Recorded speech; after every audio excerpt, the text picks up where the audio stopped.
percentages would go up and the Orioles would help out their pitching staff. Well, right now, that power has disappeared. Can they get it back tonight and avoid a sweep? Game 3, the Orioles, Tampa Bay, coming up.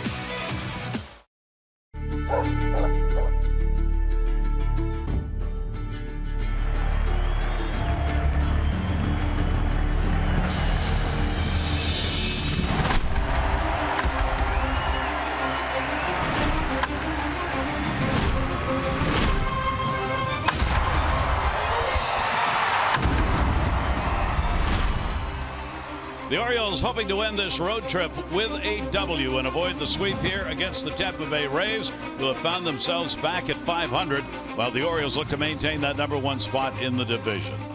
Hi, everybody. I'm Gary Thorne, and welcome. Indeed, the Bats have gone quiet to pick up only 1 run in 26 innings consecutive. You're probably not going to win some baseball games, and that's what's happening to the Orioles right now. Real tragedy of it is they've gotten some pretty good outings from their pitchers, their starters, that they've not been able to take advantage of.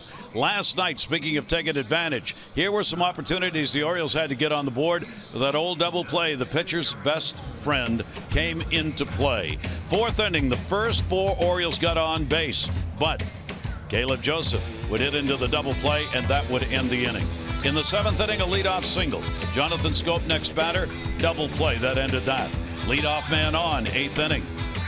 Another one, double play. Tampa Bay pulled 3 of them. Adam Jones hit into that one, and Jim Palmer. When those were said and done, the Orioles offense had nothing left. Well, you're right, and obviously you get out homered, you usually lose, and that was the case last night. The not the walk-off home run, but the 2-run home run by Kiermaier, the difference in the game. They were talking about Tampa Bay. Their coaches and whatever said probably played about as well as they could defensively. But if you're interested, Jimenez made some great pitches too. And I think, we always talk about situational hitting, and you think, well, you can kind of like you want to go to cruise control, you just push a button. It's not the way situational hitting is. If a pitcher doesn't want you to hit a ground ball and his strength is a sinker, sometimes it's hard to do. That's what Ramirez did. Off of Odorizzi, they had the bases loaded, already had a run in, and he made a great pitch to get Scope out, and then he got the double play. So a lot of times they don't allow you to do what you want to do. And the other thing is, what does Tampa Bay do best? They pitch. They can pitch to spots. They can expose your weaknesses, and done a nice job over the first 2 games. Yeah, Tampa Bay's back to where you expected them to be because of that pitching. The Orioles tonight will try and get to it against a left-hander. They've not had to face a lot of lefties this season. 2 wins and a loss. When we come back, there is a hot bat in the lineup, and that's the man who has it. Mark Trumbo joins us in a minute.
Transparency, low fares, nothing to hide. And by T-Mobile. Get Major League coverage. T-Mobile has doubled its 4G LTE in the last year. Back here at the Trop, opportunity before the ball game to talk with Mark Trumbo. You take a look at the jack of all trades. He has played first base, outfield, third base. He's going to DH in the game tonight. 77 games as a DH hitter in his career, being asked to take up whatever is needed in order to keep his bat in the lineup. How about that DH role? Do you like it? You know, I don't mind it. It's something that you know, I've never really disliked it. I don't know how else to put it. I guess some guys have opinions on it. I've always enjoyed hitting, and you know, on these rare nights, especially in a ballpark like this that can be a little hard on the joints if you're running along, you know, it can be really nice. Have you developed a routine for what you do on a DH night as far as during the game? I have things that I think work better than others. The biggest thing, I think the mental part of it's a little more difficult because, you know, you just have your at-bats and then you don't have anything else to really take the focus off. So I try and stay in tune with the game, especially physically. I try and simulate, you know, some stuff in the cage like I would feel if I was coming off an inning of defense. So you always feel like you're in tune with the game and not just sitting there watching and then trying to go hit and not really in the rhythm. How about you came over with the Orioles not knowing whether they were going to have Chris Davis to play at first base, and if they didn't, you were probably going to be there. Now you're in the outfield. What's the extra work you had to put in to get ready for that? You know, I do have some experience out there, so you know, I try and do the best I can wherever I'm at. It did look for a while that I could play some first, and there was a period where it looked like I was probably going to be the primary DH. And then that also changed, and then I was in right field. But I try and stay ready at any of them. You know, there's certain things that are, you know, kind of a struggle. Ideally, in the outfield, I'd probably want to be as light as I can to cover as much ground. But that can be, like, you know, somewhat of a disadvantage at the plate sometimes because I think you want to be big and strong to do that. So it's this fine line of trying to, you know, be at your optimal physical shape to allow you to do everything as well as you can, I guess. Right field is not an easy place to play anywhere, but at Camden Yards in particular, you have to make some adjustments, do you not, compared to other ballparks because of the configuration of the yard? No doubt. A lot of quirky outfields, I guess. This one's symmetrical here in Tampa, but Boston and left field, for example, weird stuff goes on there all the time. And then, like you said, at Camden, especially coming off the high wall, I'm starting to kind of realize that there are some patterns and some things that you can pick up on that can help you out as far as where to be positioned when those trickier plays do happen. Still got a long way to go, but you know, when something happens, you try and store it in your memory so you know, when you need to recall it, hopefully it's there. How much do you rely on Wayne Kirby to get that stuff done? Oh, he's got to be my eyes and ears to all of this. Him and Jonesy and Nolan and some of the guys that have done it before. You know, I have to rely on them because they have infinitely more knowledge than I do, not only in the outfield, but especially in some of these ballparks. Okay, last question. You're looking good at the plate. Obviously, you feel good. You look like you're very relaxed and seeing it well. Yeah, it's going all right. The hits are there. There's some things that I'd like to do a better job of, but you obviously can't nitpick too much if you are getting your hits in there. But I'd like to hit the ball in the air a little more consistently, lay off a few of the sliders I've been chasing too much recently. But, you know, those things kind of go in waves, and, you know, you just try and stay in that kind of middle ground where, you know, you're able to get your hits and kind of have a good plan and lay off those pitches that are out of the zone. Optimal. Well, offensively, he's doing very optimally. Well, you know, he can do. He's a tremendous offensive force. I think he knows what he is. You know, he knows he's going to strike out a little bit. A lot of guys strike out. I mean, some of the greatest players in the history of the game. So, you know, again, he's a good guy, a smart guy. You can see that, you know, the more you talk to him. And he's also a hard worker. And he's played on some really good winning clubs. And I think that's the important thing. You know, he's with the Angels. They won. You know, Mike Scioscia is a taskmaster, as is Buck Showalter. So he'll fit in perfectly here. And he'll be the DH in the ball game tonight. Let's take a look at our BGE home game time temperature. It is 80 degrees outside. BGE Home, Baltimore's home team for heating, cooling, plumbing, and electrical. Why would you call anyone else? Starting lineup for the Orioles brought to you by Southwest. Transparency, low fares, nothing to hide. Record: Machado and Jones, Davis, Trumbo, and Wieters. Hardy, Reimold gets the start in left, and Jonathan Scope against the Rays. 4 games, .438 average from Martin. We'll take a look at Matt Moore, and again, boy, he's healthy. Tommy John surgery in 2014. Last year came back a little bit earlier. Orioles faced him, so now all of a sudden the velocity is back. He's thrown harder than any left-hander in baseball, a little harder than Kershaw. Even David Price is a tick below him. He's got a curveball. He's got a changeup. The numbers have been pretty good. Actually, the one number that kind of jumps out at you, Gary, the reverse numbers, lefties hit him better than righties. Lefties hitting at .368. In fact, in his last game, Brian McCann hit a 2-run home run early on, and he got his first loss up against the Yankees in New York. Yeah, that's a pretty interesting number because the disparity is so great. He's given up 3 home runs. 2 have been hit by the right-handers, only 1 by the lefty against the Orioles. He brings in a 4-4 record with a 3.83 ERA against the Orioles. It's been all or nothing in his starts against the Orioles. In 10 career appearances, 9 as a starter, he's allowed 2 earned runs or less in 7 of the 9, but 5 and a career high 8 in the other 2 games. So generally very good, but in the 2 other games against the Orioles, the numbers went the other way. So we'll see what cuts here in this game tonight. He's just 26 years old. Last couple of years, because of Tommy John, he's been limited to 14 starts over the past 2 seasons. That's it. So he's really trying to get himself back in the full rotation mode for this Rays team. Orioles commit, having lost 3 in a row. Tampa Bay's won 3 in a row. The Orioles 11-8, a half game up in the division. Tampa Bay's pulled back to .500. They are a game and a half behind the Orioles. Joey Rickard will lead it off. He's got a 1 for 8 in this series, and one of the quiet bats right now. He will pop that one back and out of play. We said the Orioles haven't seen a lot of left-handers. They are 2-1 against left-handed starters. Overall, Orioles are hitting .244 against lefties and .275 against right-handers. Shift on in the infield. Rickard waiting on it, and the pitch will be inside. The other thing that has happened for Moore this season, an extraordinary jump in strikeouts compared to walks. Last year he was 2 for 1 strikeouts per walk. This year 5 to 1. Yeah, the one thing, and we've seen him 2011 when he first came up, won 17 games in 2013, and then the elbow problems, but he is so smooth. I got to imagine as a hitter the ball really jumps on you. It's almost like, I'm not sure you could be more relaxed than he is, and the ball really gets on you. 1-2 delivery. Rickard will take the pitch away. He has an unusual windup. I guess you got to call it a windup. It's almost coming to a set position, stops, then looks over the glove and then goes into a windup. 2-2 delivery, and that's going to go to short. It'll be handled by Miller. Well, take a look at the Rays defense. Boy, they were good last night all around. Jennings, Kiermaier, who won the Platinum Glove last year, Souza Jr. in right. Longoria has won a couple Gold Gloves. Miller made some great double plays last night. Didn't realize how good Forsythe is at second. Morrison can pick it, and then Hank Conger. He's going to be doing the catching after Kurt Casale caught the first 2 nights. Here is Manny Machado.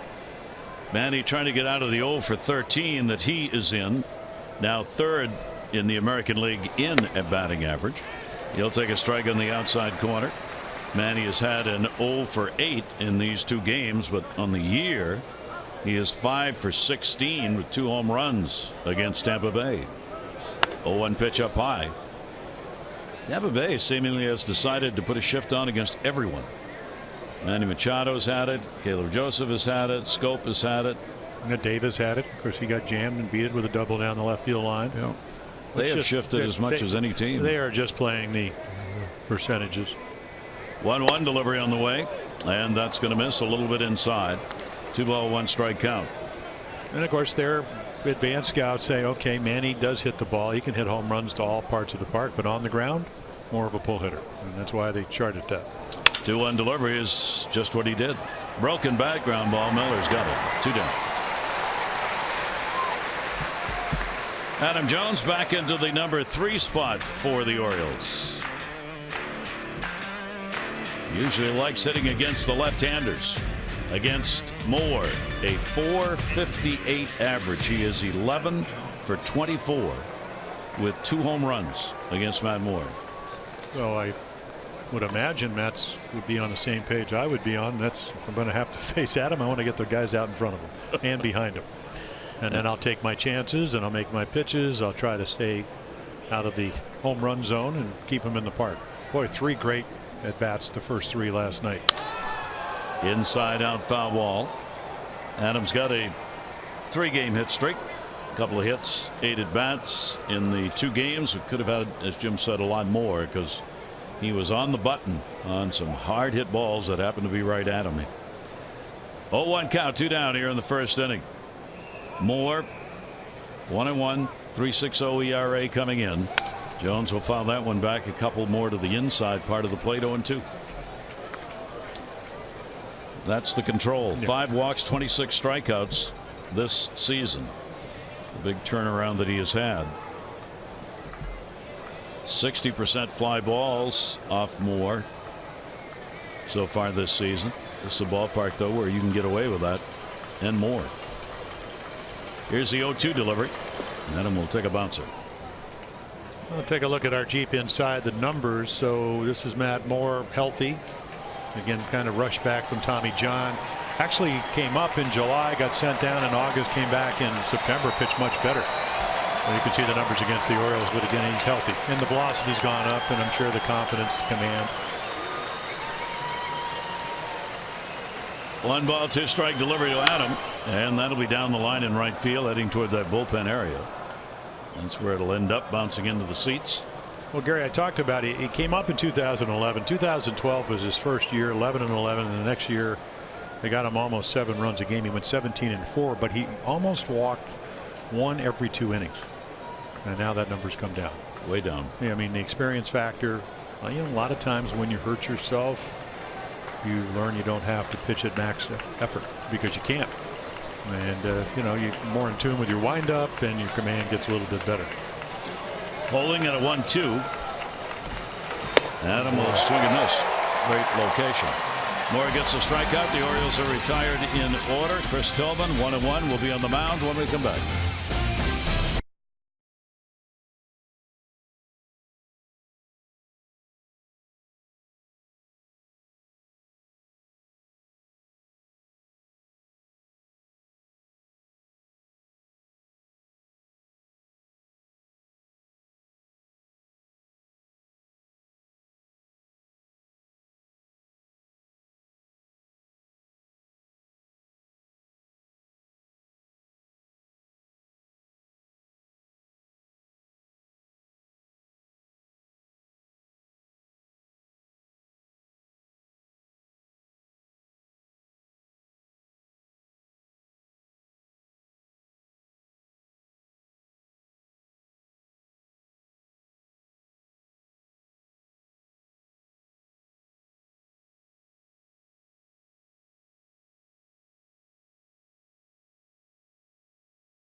Here in the Tampa Bay area and St. Pete with the highs in the mid-80s today and lots of sun.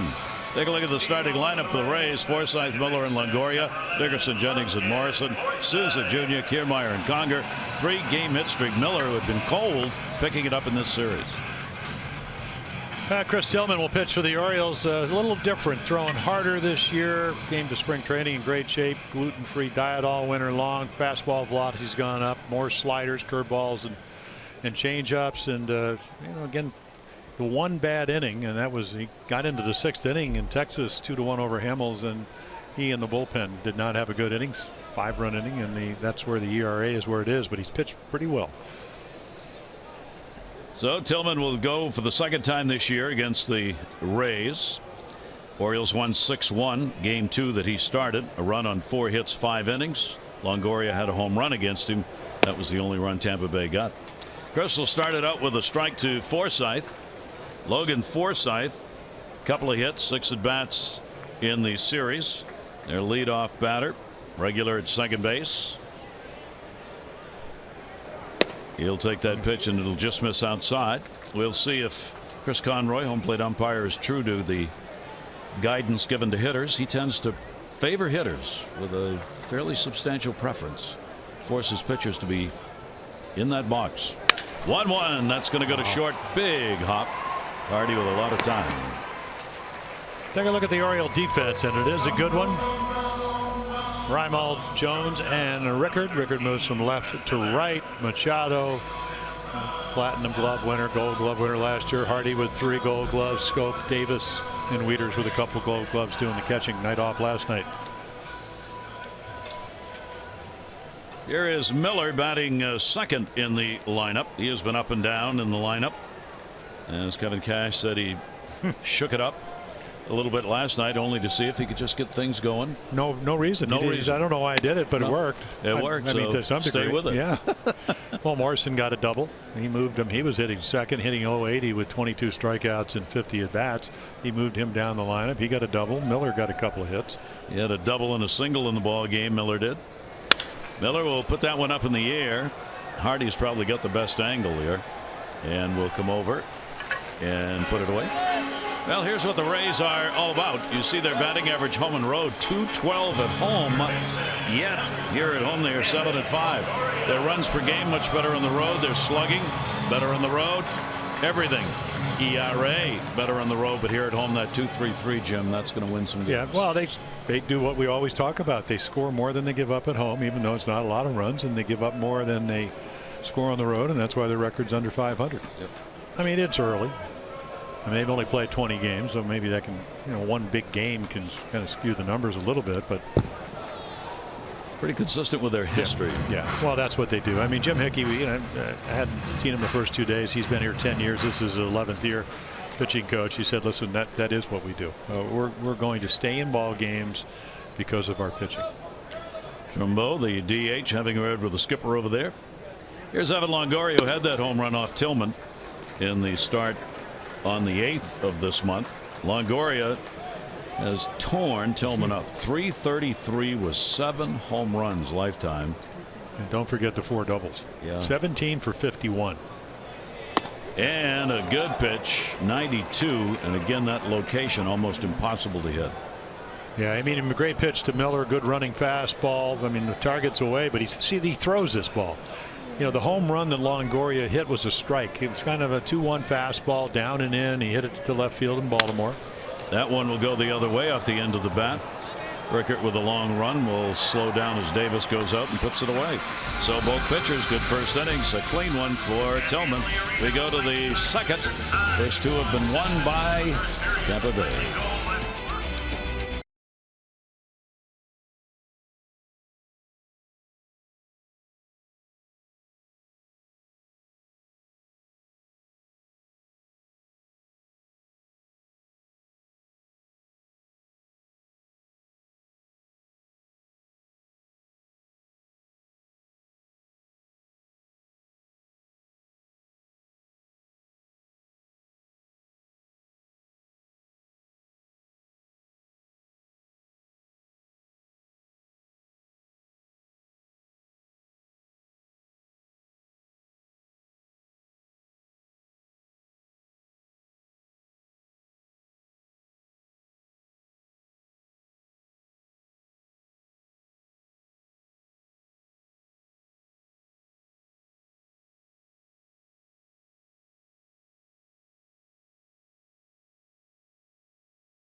from Germantown.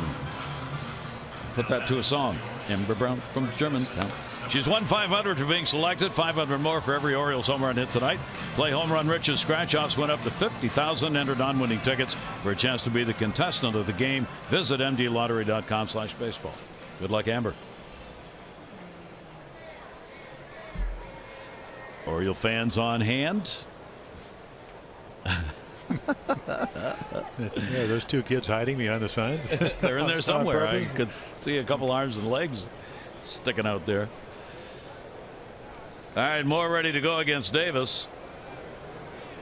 Chris has had hit native bats here in the 2 games. Pitch taken down low for a ball. He is 3 for 18 against Matt Moore. Moore with a defense behind him, shifted all the way around. And a swing and a miss. He's kept the ball down early. Yeah. Well, either in or down. I mean, a great pitch to Adam Jones. A couple of balls out over the plate that I guess you could deem hittable, and then boy, perfect pitch. Seen a lot of those over the first 2 games. Yeah. 1 for 17 off left-handers so far this year, and Chris goes the other way, and that's right where they stayed. How about that? Usually did not keep that third baseman there. Longoria was there, and it was right where he needed to be. The Orioles are going to return home to begin a 10-game homestand. The White Sox 7:05. That'll be tomorrow. On Sunday, don't miss the season's next Kids Run the Bases event. Every Sunday at home, 14 and under, out after the ball game and run the bases. So make it a family day. Get your tickets at Orioles.com or 888-848-BIRD. And this guy's all ready to go. Not only the helmet, batting gloves, uniform. Probably right now looking to be traded in light of the start by the Braves, but nevertheless, he's ready to go. Not fair. Sorry, that's not fair. Here is Mark Trumbo, the DH. 3 for 12 with a homer off Moore and inside. Braves have just, oh my gosh, it is sad to see teams struggling the way they are. They've lost 7 in a row now. They are 4 and 16. They are 10.5 games out. That's 20 games you got to make up in the division, and you're not even through the first month. 2-0 count with 1 down. Outfield a little bit to right, shaded by Kiermaier in center. Pitch will be taken up and away. Well, 11 and got 2 last night.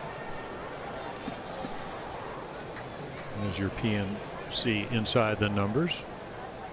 Oh, the Yasmani Tomas for Arizona. Yeah. Oh, with some highlights the other night. Big, strong kid out of Cuba. Boy, he can hit the ball to right center field. Was he one of those who had to pay the? Well, no, we're going to see Jose Abreu. There was an article in the New York Post that to get out of Cuba, it cost him $5.8 million. Of course, they're going after those people because it's human trafficking. And yep, and he walks. So Trumbo is on with a free pass. Yes, some of these guys coming out of Cuba in the past years apparently had to pay millions of dollars in order to get the documents, false documents prepared, and then transportation arranged to go through 4 or 5 countries in order to get out of Cuba to play baseball in the majors. Yeah, I think it was $160,000 that his agent just paid the boat captain to get him off Cuba to Haiti, and then all the other ensuing expenses, and then of course the profit.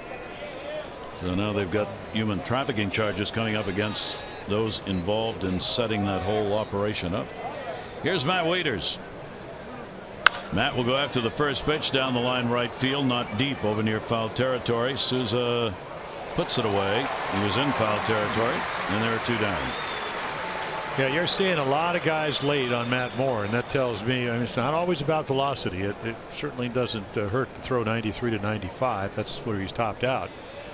But the deception, you made a good point. He really hides the ball. So again, he turns his back. I'm not sure you really see it. I know one of the great deceptive left-handers that didn't throw that hard was Sid Fernandez. I know he did a lot of the games with the Mets. Then he was with the Orioles. He'd throw out of his chest. Yep. 88 seemed like about 100. That's the way they reacted to it. You got to see the ball, and look how he stays closed. J.J. Hardy up will take the pitch away. Hardy a 1 for 6 in the series. 1-0 count. J.J. also gets the shift as they move that second baseman Forsythe over to the shortstop side. 1-0 delivery on the way. I saw the numbers on the shifts here. I was just looking. Since 2012, when you really went into it full time on these shifts, the Yankees are #1, then the Astros, the Rays, and the Orioles. Top 4 teams in shifts since 2012. You want to say that very carefully. The pitch is taken on the inside corner for a strike. If you don't, you might have a hit TV show. And a 2-ball 1-strike count on Hardy. Well, a team that's had outstanding success that doesn't shift is the Cardinals. Yeah. They don't believe in it. No. Mike Matheny, who's a former catcher, he goes, no. I always thought you want to play a tendency but not overshift. I might have had to turn around even more nowadays because I just don't understand. I think we kind of saw it with Chris Davis. Moore's throwing 93 to 95. He's going to be late most likely. And there's only one guy playing on that side of the field. Really, nobody. Well, yeah, it turned out it was Longoria over there. Yeah. But in this situation with Hardy, there's nobody there because Morrison's holding the bag. And he goes the other way and he gets a base hit. Finds the hole. So Hardy is on. Stopping at second base is Mark Trumbo. And the Orioles have 2 on with 2 down. I'll take a look. And again, now one of the big numbers is exit velocity when you're a hitter. In other words, how hard does the ball hit? And that ball's hit pretty hard, and that's how you get it through the stacked defense. So the Orioles a chance to get on the board against Moore. And Nolan Reimold in the lineup. Reimold getting the start with a lefty out there. He is 3 for 8 against Moore. Obviously, Nolan has not had many at bats here on the season. This is where the Orioles have done some real damage. 2 out, runners in scoring position, a team hitting .290. The O's are real solid numbers. You got 2 teams. Tampa Bay is about 60% of their runs scored with 2 outs. Moore's delivery to him will be taken down low for a ball. Well, this is a good test for Nolan. I mean, he's got 5 extra base hits in those 22 at bats. So 3 doubles and 2 home runs. And he's going to probably, I would imagine, with the next 4 pitches, counting Moore, 3 of them are going to be lefties. 1-0 pitch on the way, and that ball is going to be shot to right, but it's going to stay up. Souza Jr. is here to put it away. No runs on 1 hit, no errors. 2 are left on base. Bottom of the second, no score.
A cold one to look forward to Miller time later in tonight's game, brought to you by Miller Lite.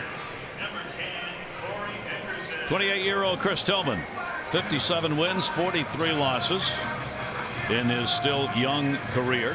Has beaten Tampa Bay once this year. He is 6-9 lifetime against the Tampa Bay Rays. 2-3 in games that he has started here at the Trop. But a good ERA in this ballpark of 2.93. Yeah, you can pitch real well there, and because as we mentioned over the years, Tampa Bay's strengths is that they can outpitch you. So I think Matt Moore's already kind of put out notice tonight. You better be on your game. All right, Corey Dickerson, their designated hitter and number 4 in the lineup. 0 for 5 in the series. Couple of intentional passes have been given to him by the Orioles. He'll be followed by Jennings and Morrison. Yeah, I think it's important in this lineup for Kevin Cash, who manages the Rays, is that they want to get Jennings going. He missed most of last year, only played 28 games, so he's hitting behind him. So if he doesn't hit, well, you're going to pitch around Dickerson, not leading off innings, but as we saw last night in close games, as the game progresses. So you got to have protection. That's why Mark Trumbo for the Orioles is so important. You got Jones, you got Davis, and then you have Trumbo, who is walloping the ball. 2-0 count. Tillman's delivery to him is taken, and it is in there for a strike. Dickerson has faced Tillman only in that first game at Camden Yards. Went 1 for 2 against him in that ball game. Versus obviously had a lot of outings against this division opponent, which is why he's got that big 6-9 mark. 2 ball 1 strike delivery on the way, and that one put high up in the air, left field, carrying a bit shy of the warning track. Ryan Wold is there to put it away. Well, take a look. You can see early on struggled with his windup and so forth. So he's up and down from the minor leagues and came back in 2012. He pitched great. They scored a lot of runs. Then he wins 16. They score a lot of runs. Then he wins 13. 20 out of 21 games in 2014. 3 runs or less. And then last year, didn't score as many runs for him because 17 of that run support was in 1 game. And then again, he didn't pitch as well as he did the other years. So he's on a mission this year, throwing the ball a lot better. Here is Jennings, Desmond Jennings. 0 for his last 12, including an 0 for 7 in this series. That's dumped that average, as you saw, way down to the Mendoza line. The Orioles try to avoid a sweep here. The last time the Orioles were swept by the Rays was a 4-game sweep here at the Trop back in September of 2013. Orioles have 2 sweeps to their credit. They have not been swept this season yet. Swing and a miss. Jennings tentative at the plate. Yeah, you can tell them they want to get him going. He's 2 for 22 lifetime. He's hitting 091 against Chris Tillman. But they've had a number of players that have, Miller came into this series hitting 115. Morrison, who's on deck, at 080. 1-2 will miss. So Cash got to get him going. It's only April. The marathon has just begun. Their runs are precious with their reliance on pitching. 2 ball 2 strike count to Jennings. Tillman hits it in. That'll be fouled off outside the third. So Jennings will hold the count. Chris has been a fly ball pitcher. 55% of the balls that have been hit are up in the air off Chris this season. He gets 53% of leadoff batters. That's got to go up. He's gotten the first 2 in this game. 2 ball 2 strike count. Chris, of course, works again out of that stretch windup. It is fouled off, as so many pitchers do, trying to get themselves into a rhythm where they can locate the baseball. Yeah, a little change up. Used it really well against Toronto. And only gave up 2 runs and 6 hits. When you go back to last year, 33 runs and 6 starts against Toronto in 2015. 2-2 delivery on the way, and he blew that by him in 94. Yeah, but I hope he didn't hurt himself. Kind of spun out. And 94, you're right. A lot of movement. Good running fastball tonight. I don't know if he slipped. He moved over back to the third base dugout, so he's over on that side of the pitching rubber. So he tries to hit the outside corner and spun a little bit to get it to it, but got it there. Dave Wallace eyeing all that carefully. Yeah. Here's Logan Morrison. Morrison with a shift on against him. Morrison, 3-game hit streak, 1 for 4. Came in the ball game last night. So they may have his bat going. They had the exact opposite start the Orioles did. The Orioles started out with bats afire, and Tampa Bay did not. 0-1 pitch held a bit. It'll be outside. He's had a couple of extra base hits in the last 3 games. He did not have an extra base hit in the first 14 games played. 2-0 count.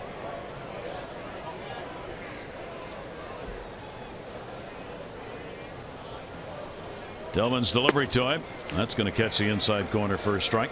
Yeah, he's looking away, and Chris hits the inside corner. Hit a home run in spring training, but it was spring training, and of course he hit it over the dead center. Of course, the wind does blow out a lot in Sarasota. Did it ever blow in this spring? Once. Once? Well, I was there at least. There was one game where it blew in. That was it. 2-1 pitch on the way, and that will miss inside. As the Orioles have done in the last couple of seasons, a number of their pitchers start on 5 days rest, not 4. And that's what Chris is doing here in this game. Last year he went 5-2 when he had 5 days rest. He had 11 starts and a 4.75 ERA on 5 days rest. Good numbers. Foul back. Orioles have done that. I mean, it's another telling sign to me about where starting pitching is in Major League Baseball. You used to have a 4-man rotation. You pitch on 3 days rest. Then they went to 5. He had 4 days rest.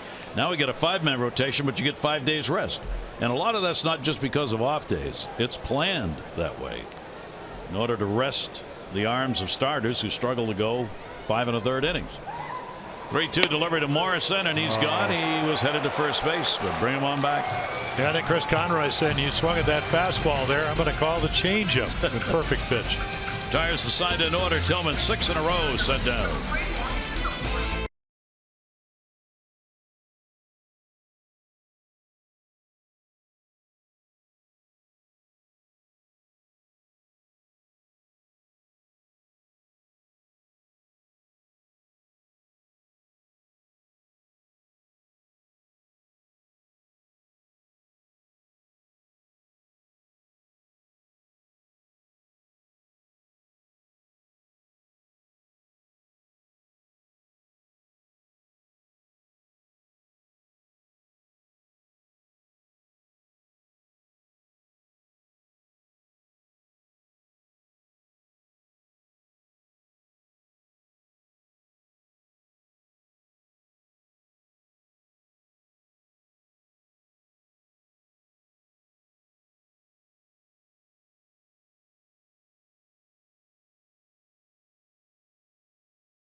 Again, Page. Ichiro closing in on 3,000 hits. 57 more needed. He'll be the 30th when he gets there to join that club. For A-Rod, the home run's still coming. He only needs 11 to go to 700, and he would be just the 4th ever with 700 home runs. And Francisco Rodriguez still working out of the bullpen, collecting saves. He only needs 10 to reach 400. He will be just the 6th to reach that mark in saves. Yeah, pretty selective company when you get the 600 guys with Trevor Hoffman. I think what he had 600, just 601 or 2, and then Mariano with over 650. It's a lot of work. So Mariano's going to the Hall of Fame. Trevor Hoffman will probably go to the Hall of Fame. Lee Smith had 478. John Franco 424. We've received very little discussion. Billy Wagner, who was one of the premier, got through close to 100 miles per hour, and then of course Dennis Eckersley had 390, but he had 190 wins as a starter, and he is in the Hall of Fame. 0-1 delivery on the way and a swing and a miss. Jonathan Scope, the fastball. Jonathan with an 0 for his last 11, including an 0 for 6 in this series against Tampa Bay. He's in one of those streaks, 2 for 30. It started after the home run in Texas. I don't know if it has anything to do with the fact that he did hit a home run. In fact, he had 2 in 1 inning. in that 9-run inning, the one game of the 3 games the Orioles played in Texas. What you hope just doesn't happen is that everybody in the lineup goes quiet at the same time, and that's kind of what's happened to the Orioles offense. Wow, that's got some mustard on it. Well, it's just perfectly thrown. You know, it's Scotty McGregor, a longtime Oriole, pitching coach, and works for the organization. 20-game winner, 18-game winner. Always used to talk. If you can get, and he didn't throw 95, if you can get the ball underneath the hands of right-handed hitters, and then if you can throw it at that velocity, it is tough to get the bat hit too. And as Jim said, that it looks even faster than that. It just explodes at the plate. Well, Gary, what we're going to see from the center field camera as Joey Rickard steps to the plate, just watch the way he takes his right shoulder. That'll be his lead shoulder. Now the ball's hit completely. Then suddenly you don't see it. Yeah. And he's not the first guy that did that. In fact, Chris Tillman came over from Seattle with Adam Jones. George Sherrill made the All-Star team. He didn't throw that hard, but he can make great pitches. Cliff Lee, Cole Hamels. I mean, you can go down the list. And there are some right-handers that are very deceptive, but I don't know if this is by design, but I just don't think you see the ball. And then he's making some great pitches. 0-2 delivery on the way, and Rickard will take it up high. A couple of the rookies who were writing the stories for the first 3 weeks. Joey Rickard, of course, won for his last 20, and Trevor Story of the Rockies did not play in the ball game last night. He's 7 for his last 42.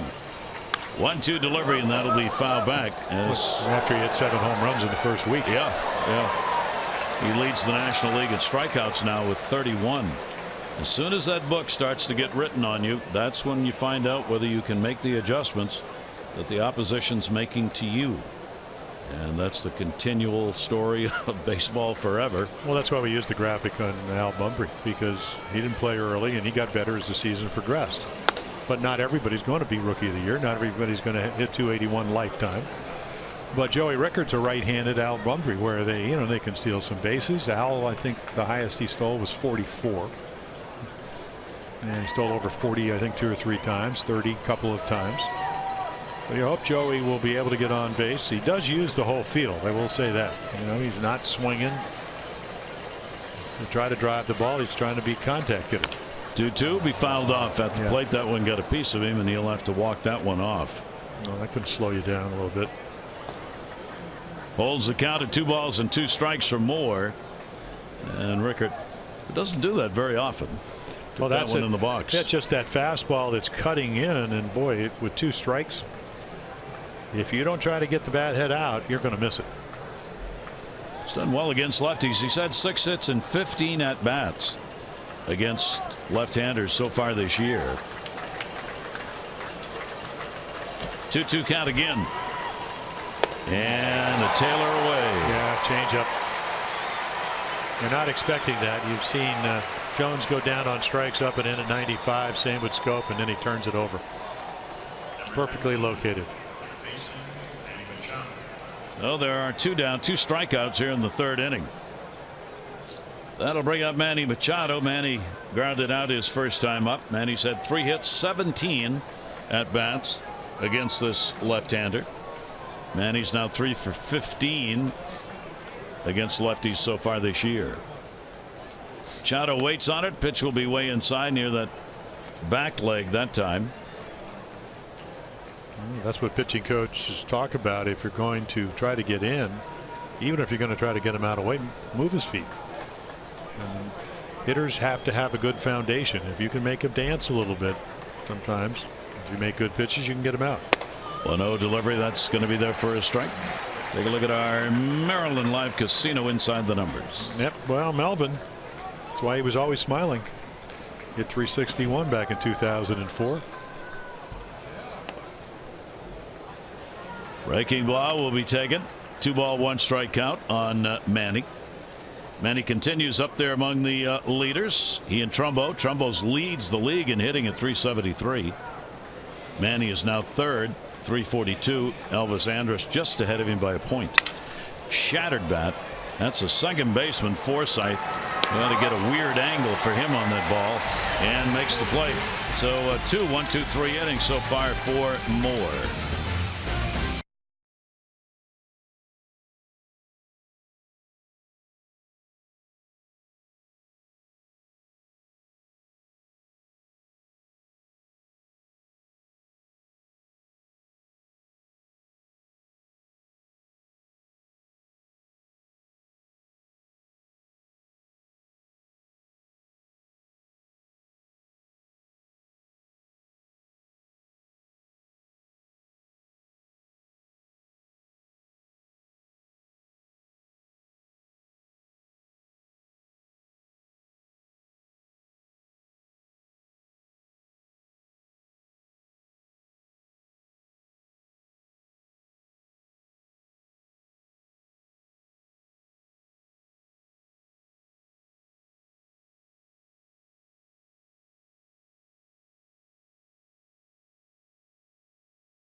MASSonSports.com blog recap. Take a look if you'd like to see the whole stories.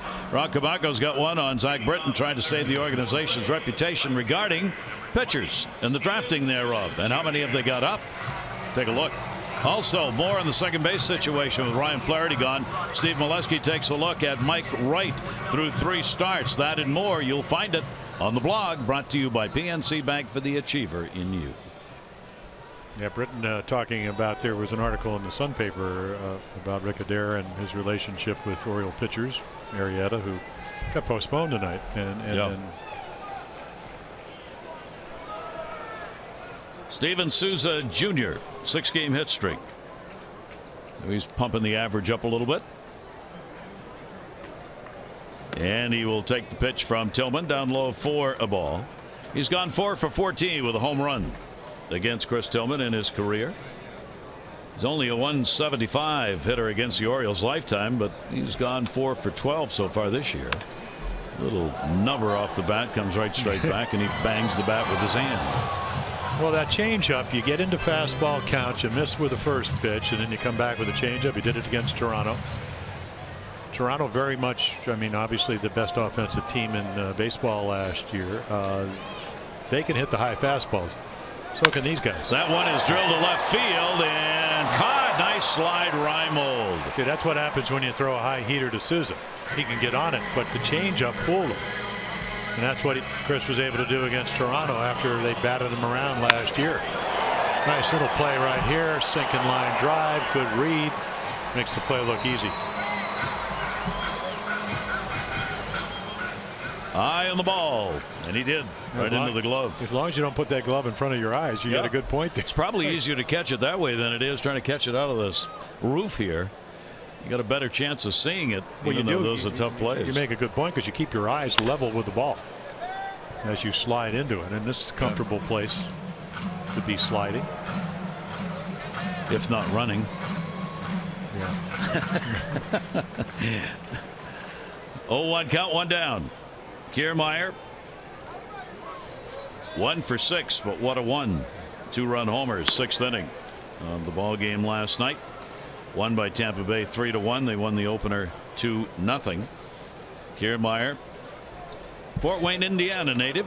He's only 26 years old. 1-1 pitch, foul back. As you go along in years as an announcer, I find that as you look at the ages of players, you add that word only a lot more than you used to. I mean, he was also only the 31st round draft choice, but a very athletic guy. And a good player. No. 1-2 delivery on the way, and that's down low in a 2-ball 2-strike count. Well, the last 2 years, both years 268.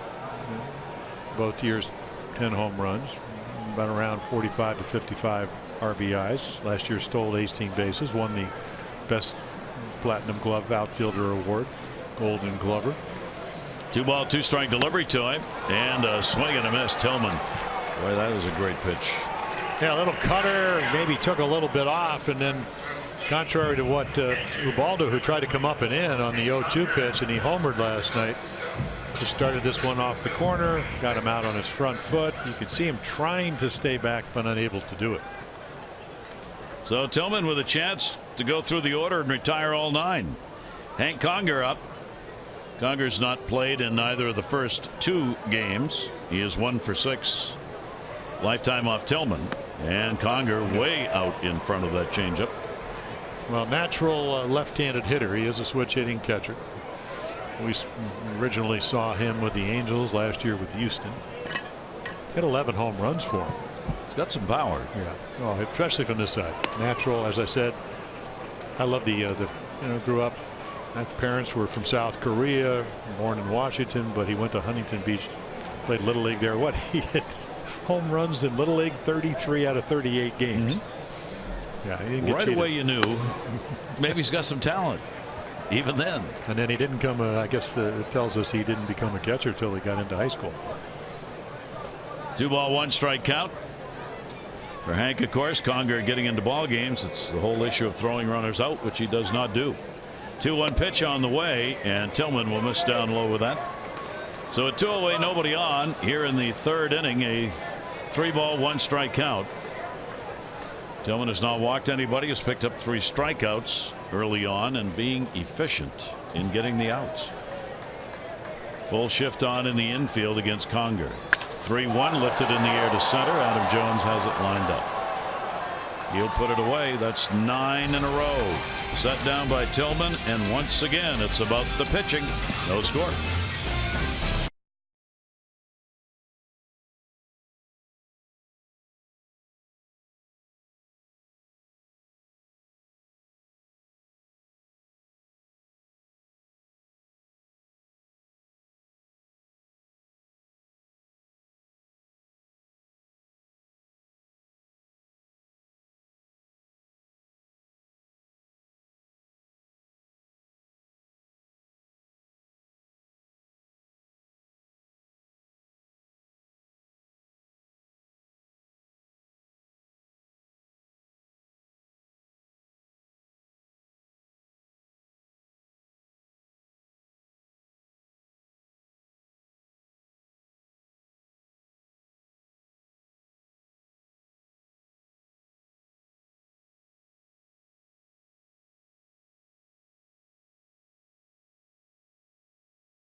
Fourth inning of Orioles baseball is brought to you by the RAV4 Hybrid all-wheel drive and unexpected performance.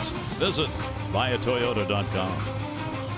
That's just about the way it looked out on Tampa Bay here in St. Pete today. Just a gorgeous day. Great day for sailing. Moore has walked 1, struck out 3. Tillman no walks, 3 strikeouts. The only hit in the ball game, Hardy a base hit, came in the 2nd inning. That's it. Yeah, you can almost say that both of these starters, Tillman and Moore, are sailing along, but not in a 0-0 game. Type of games, boy, can be a leadoff base hit, or, bloop double. Can you get the guy over? This game seems to have a making of that. As the first two did. Yeah. Adam Jones, strikeout victim his first time up. Davis and then Trumbo against Moore. Does show bunt. Will take the pitch away for a ball. I'm sure Adam meant that. He had Longoria pretty well back. Yeah, and he should move in a little bit. I mean, that's what bunting before you get to a strike. You got to respect it. 1-0 delivery by the lefty, and there he throttles back to 83 and has Adam out in front of it. 1-1. That's similar to the changeup he struck out Joey Rickard on. It's not that you're throwing it, but you're also executing it about as well as you can. Great late life. You get on top of it, you stay behind it, it moves. Jones trying to come back on the fastball late. 1 ball, 2 strike count. Yeah, really tonight it's been more about the fastball changeup, even though he has pretty good curveball. Hasn't really established that yet. Hasn't needed to.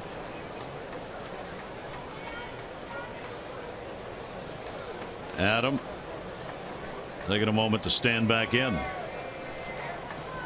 Top of the 4th inning. 1 ball, 2 strike delivery, and Jones will take the heater up high. Yeah, we were talking, Gary, about deceptive left-handers. How about Rich Hill? He goes into Detroit last night, pitches 7 innings, 4 hits, no walks, 8 strikeouts against the Tigers. And what does he do? He's very much like Matt Moore, a little taller. And you don't pick the ball up with him. I mean, he came up. He was with the Orioles, not very good. He was with Chicago, had some arm problems, became kind of a side armor. Last year, they called him up because apparently Boston, he was the right time for him to come pitch. Had 4 great starts, and now he's with Oakland. 3-2 goes to right field. Steven Souza says, I see it, and puts it away. And he was right on both counts. Well, don't miss your final chance to earn exclusive orange carpet benefits with an Orioles full or partial season plan. Great savings, single game ticket prices, and you have the most flexible exchange policy for tickets in the majors. Also access to postseason tickets. Learn more, Orioles.com/season. Moore waits for the infield to move around behind him. Chris Davis stands in. 0 for 1 in the ball game for Chris on a 5-3. Put out his first time up. Trumbo to follow. Orioles conclude their road trip here tonight. They are 1-4 on the trip so far. And of course, Tampa Bay's trying to make it worse with a sweep. That one in the gap, right center field, way back at the wall, running, racing, diving. Did he get that? Oh, what a catch! SOUZA Jr. coming all the way from right field to the warning track at the 370 mark and hold it in.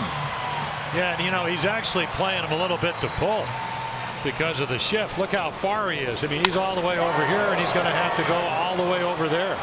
And then he makes about as good a play as you could possibly make.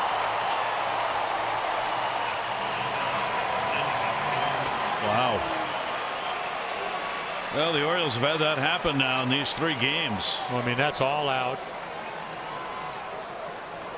It's one of those Alex Gordon, Jim Edmonds catches. And then kind of bury your chest in the cinder track here. Not cinder, but it's got whatever the. Steven Souza Jr. And that one will be fouled away by Trumbo. Trumbo drew a walk his first time up. Adam Jones, a couple of hard hit balls that were caught. That one tagged by Davis, gets caught. We have seen the Orioles put some thump on the ball, but it's been at somebody or there's been an outstanding play made. And that's to the credit of the Rays. 0-1 pitch on the way and foul back into the screen by Trumbo. Well, even if you go back to Monday night's game, in a 0-0 game, Chris Archer trying to win for the first time. Leadoff double by Alvarez, and Scope, struggling, hits a rocket, but right at Forsythe. Yep. Try to get him over. Good swing. Nothing to show for it. 0-2 count. Pitch on the way, and that's going to be up high. Talking about the Orioles road trip, they have hit just .223, averaging only 2.4 runs a game on this trip. ERA's been okay at 3.95, but not when you're not getting 2.5 runs a game. And a swing and a miss as Moore throttled back, and he retires the side in order again. This time, though, a little help, a lot of help. Steven Souza Jr. with a catch you're going to see a lot of this year.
And brought to you by Southwest. Transparency, low fares, nothing to hide.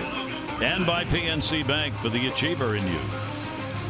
Gary Thorne and Jim Palmer with you as the Orioles get set to head home after this game, leaving the sunset of St. Pete behind. There is Chris Davis, who rocked one. There is Steven Souza Jr., who caught it. And they probably shared a look at one another as they went out, friendly and professional. That was a great catch. Bottom half of the 4th inning, top of the order. Tillman's retired all 9, starting with Forsythe. Grounded out his first time up. This Tampa Bay team, they've won 7 of their last 10. They get back to the 500 mark that they reached in the ball game last night. And trying to get above that as the log jam that was expected in the American League East here in the first month already there. 1-0 count. And the outside corner caught with it. 1-1.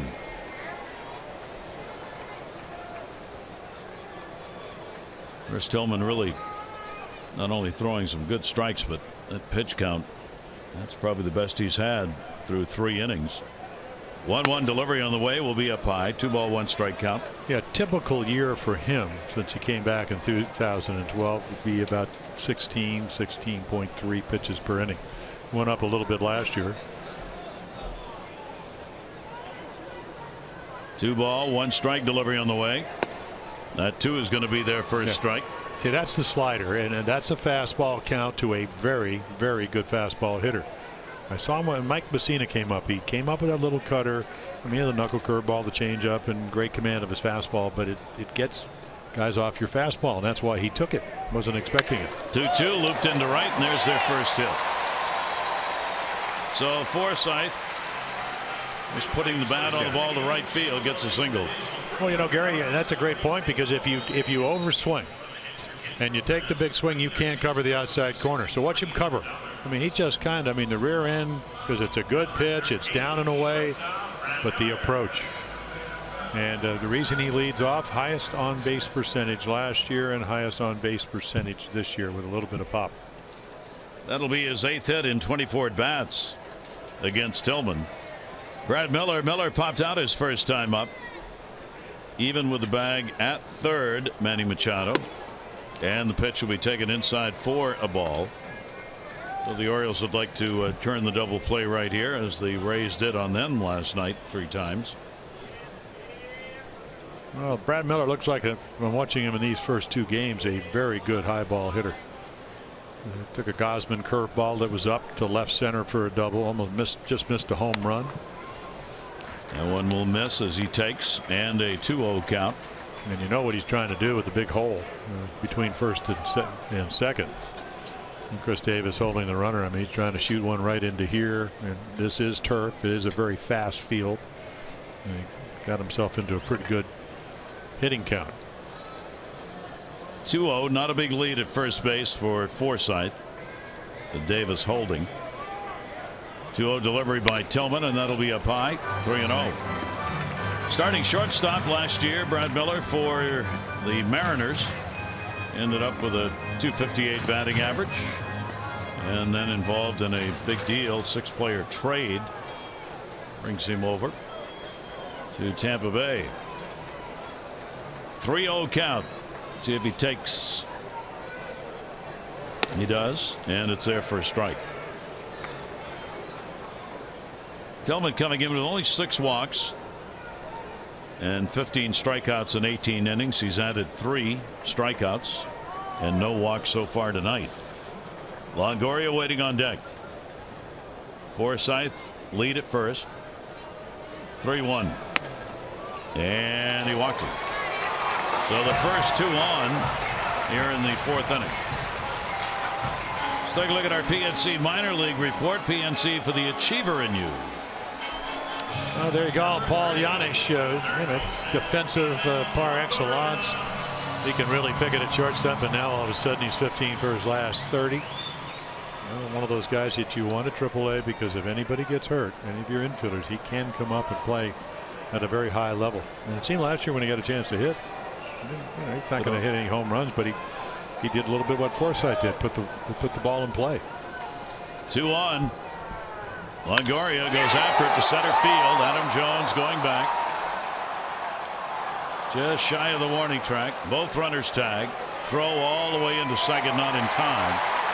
So Longoria, the long out. It will allow the base runners Forsythe and Miller to move up. Well, is this going to be one of those moments where, again, you pitch around Dickerson with Jennings on deck? Jennings 2 for 23 lifetime. Dickerson, as you mentioned, Gary, was 1 for 2 in Baltimore. Flied out to left field his first time of the day. So you pitched very carefully to him.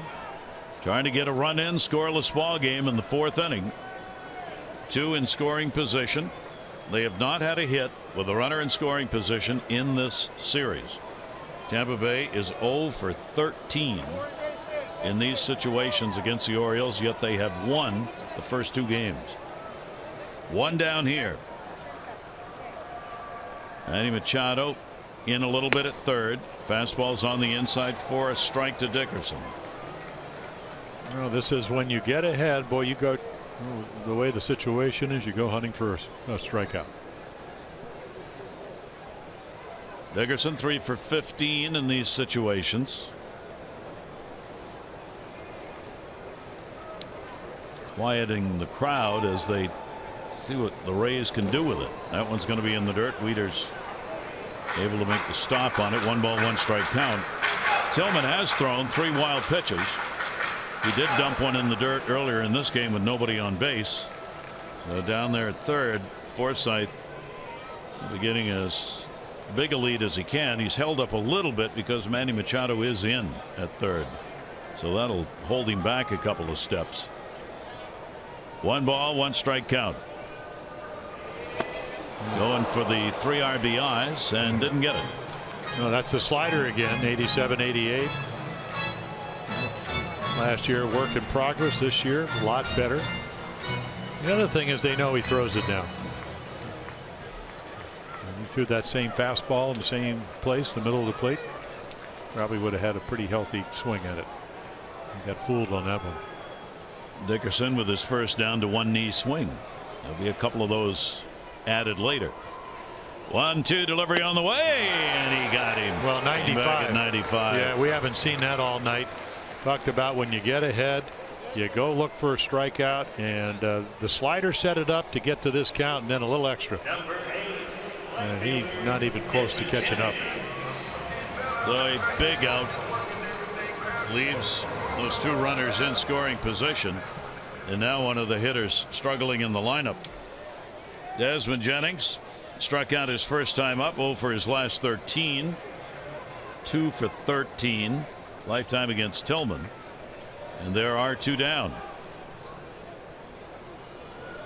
And we'll foul that into the screen for Jennings this year. He's 3 for 13 in these situations. Tillman with a chance to get out of it.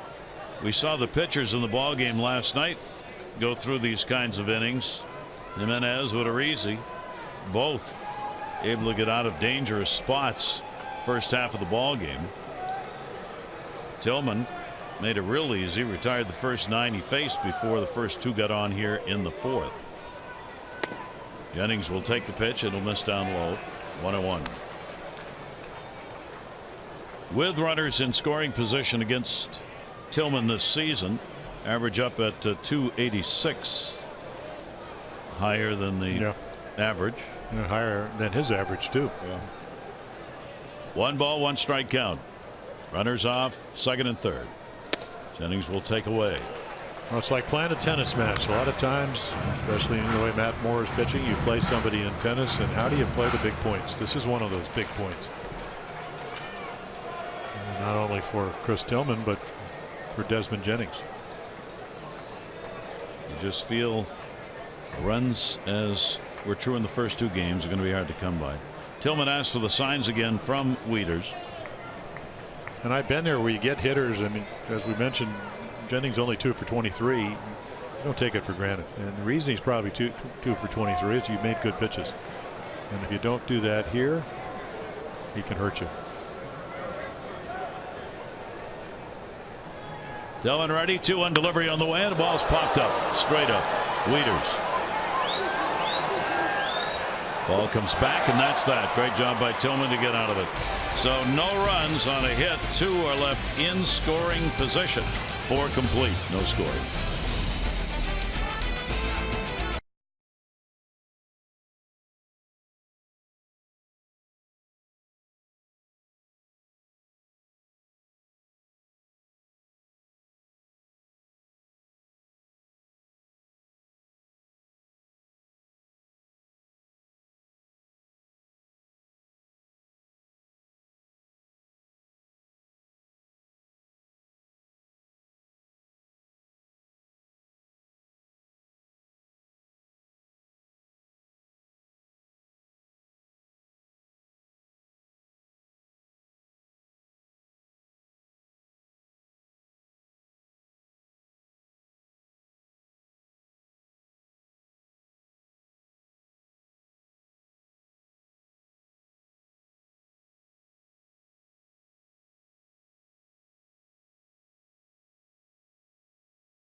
Throughout the Baltimore area, visit the men's store or online at mile1.com.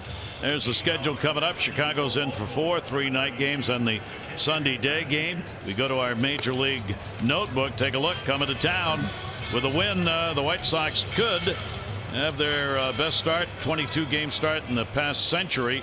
And last time they won 16 out of 22 was back in 05 when they won the World Series. And with a win today, the White Sox would move 10 games over 500, first time since 2012. That was Robert Ventura's first year as manager. And they lead the American League in starter ERA 2.78 and bullpen ERA 1.39. They will be in Baltimore tomorrow. And their offense is heating up. 10 runs and 15 hits last night, so they got to feel good about that. It'll be a real good series. Good to see Steve Stone and Ed Farmer. I think the Hawks only doing road games this year. The Hawk will come in. He'll be flying in. He wasn't up in Toronto. I was listening to some of the highlights. Unless he's changed his voice, that wasn't him. Matt Wieters with a 1-ball-1-strike count. 5th inning. Matt flied out to right field his first time up. Hardy to follow. 1-1 delivery. Matt will take it inside. A lot of pitches have been thrown by Moore already this season in the starts that he's had. So he's on no kind of a count or anything after the few starts he's had over the last 2 years. He can still come in and give you a lot of pitches. 2-ball-1-strike delivery on the way. Tried to go away in the outside corner and got it. 2-2.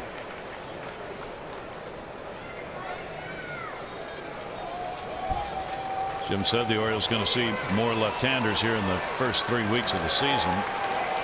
Just haven't been many. 3 starters. 2-2 the other way and caught. Even with a shift moved the other way, Morrison was right where he needed to be. Another one caught. Well, it's another one of those quality at bats, and it's frustrating because Morris just trying to throw a strike, keep it out of the power of Matt Wieters, and then Matt does a great job of covering the outside corner, and Morrison, the only guy on that side of the infield, right there. So 1 away. Hardy a base hit, the only one the Orioles have. Forsythe a base hit, the only one Tampa Bay has. And a strike on the outside corner. Each team has left 2 on base. Even Steven on that line score. 0-1-0-2. 0-1 pitch on the way to Hardy. Breaking ball. That 2 is in there for a strike. More coming right after him. 0-2. Matt getting 70% of leadoff batters this year, and he's had all 5 so far in this game. 0-2 delivery on the way. Hardy will go foul with it. Little stutter step defense right here. You got Longoria moved over to the line. Shortstop's playing in the outfield grass and all the way around to Forsythe at second. He stays on the second base side, and then you got Morrow kind of in the middle defensive. Morrison at first base. 0-2 delivery by Moores down low.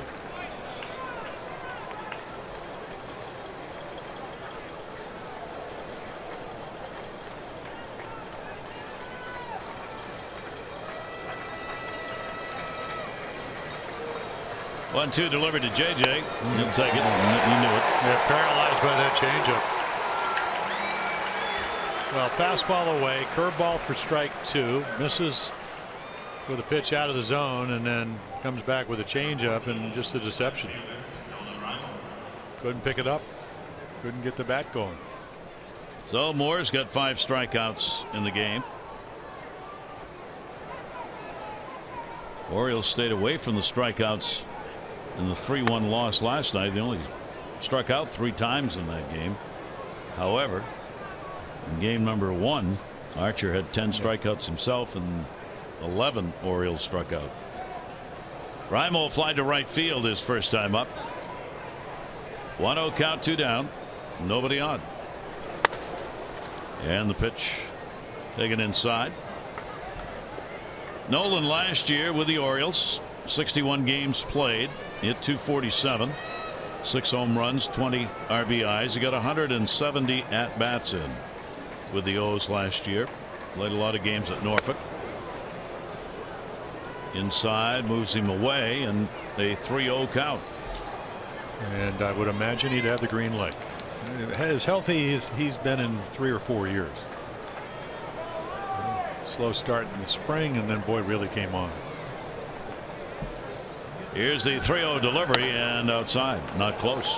So that's 2 walks surrendered by Moore in the game. 2 down here. See if the Orioles can do anything with it. Voting is open for the 16 All-Star game at Orioles.com/vote-orange. You can vote up to 35 times per email address with a maximum of 5 votes in a 24-hour period. So get your vote in. Vote early, vote often, vote orange at Orioles.com/vote-orange. Chris Davis, Adam Jones, perennial All-Star in center field. Manny Machado, of course. 2 down, 1 on.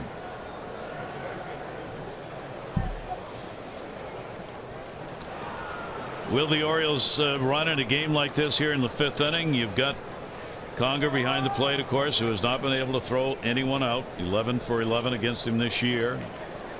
Well, they're what, 15 for 15 in successful attempts against the Rays. Yep. Thing about Moore, I was talking to Jim Hickey, the pitching coach, he slide steps. See that, just slide that first.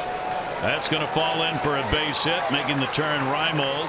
Throw will have to come into second, and the Orioles cover the corners here with 2 down in the 5th inning as Scope gets out of an 0 for 12.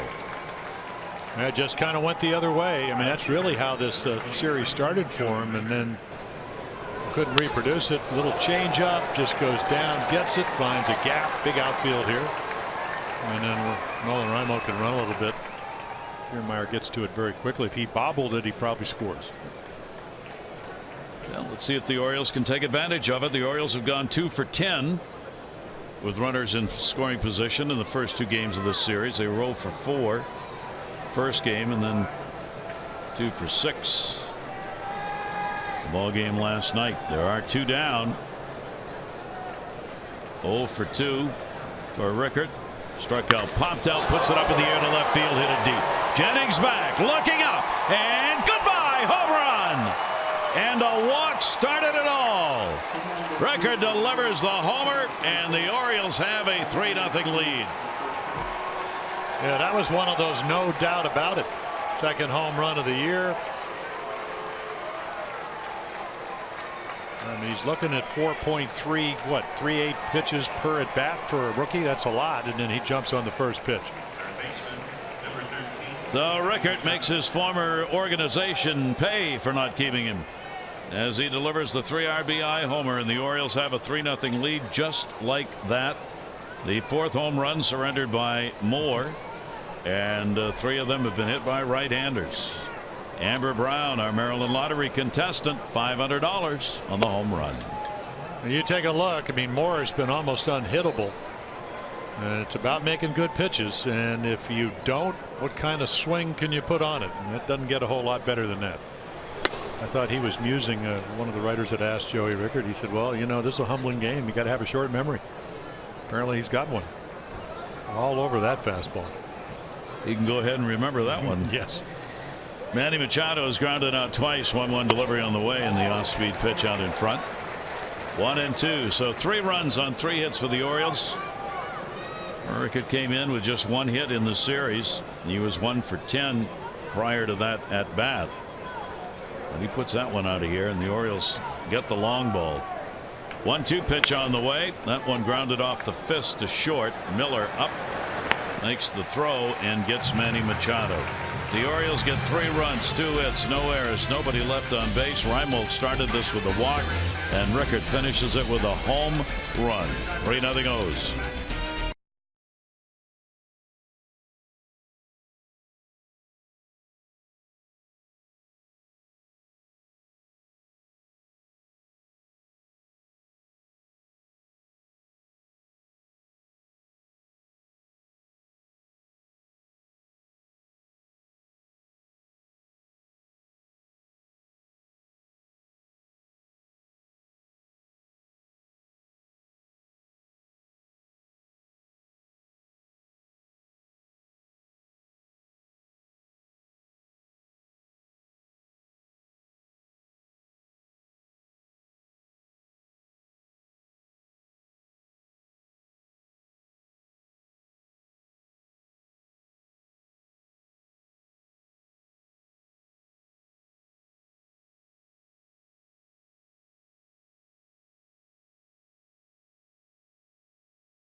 as far as their home and road numbers.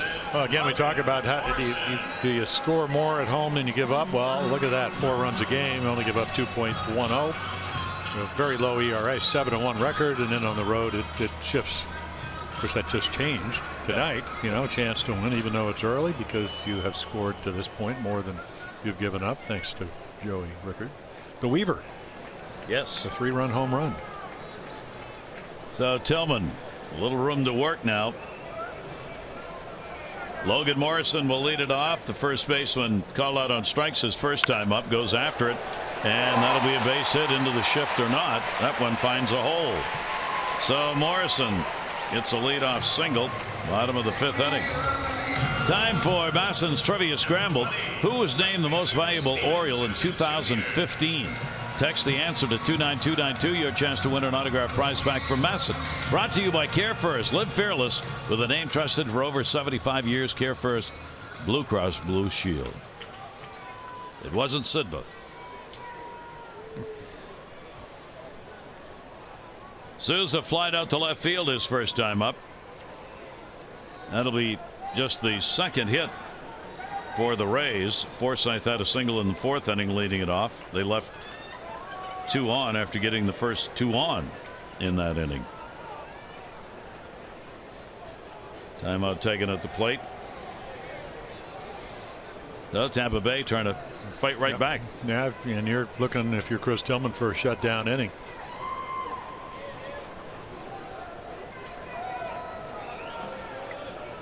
Not a big lead at first base. Waits on it, foul back. Now with the home run by Rickard, the Orioles coming into that inning had scored only 1 run in the last 30 innings prior to the 3-run 5th, and they had not had a home run in 155 plate appearances. They get over that with their 11th home run, 18th home run rather, on the road. They've had 18 road home runs. 0-1 pitch on the way, and that'll miss a little bit low. 1-1.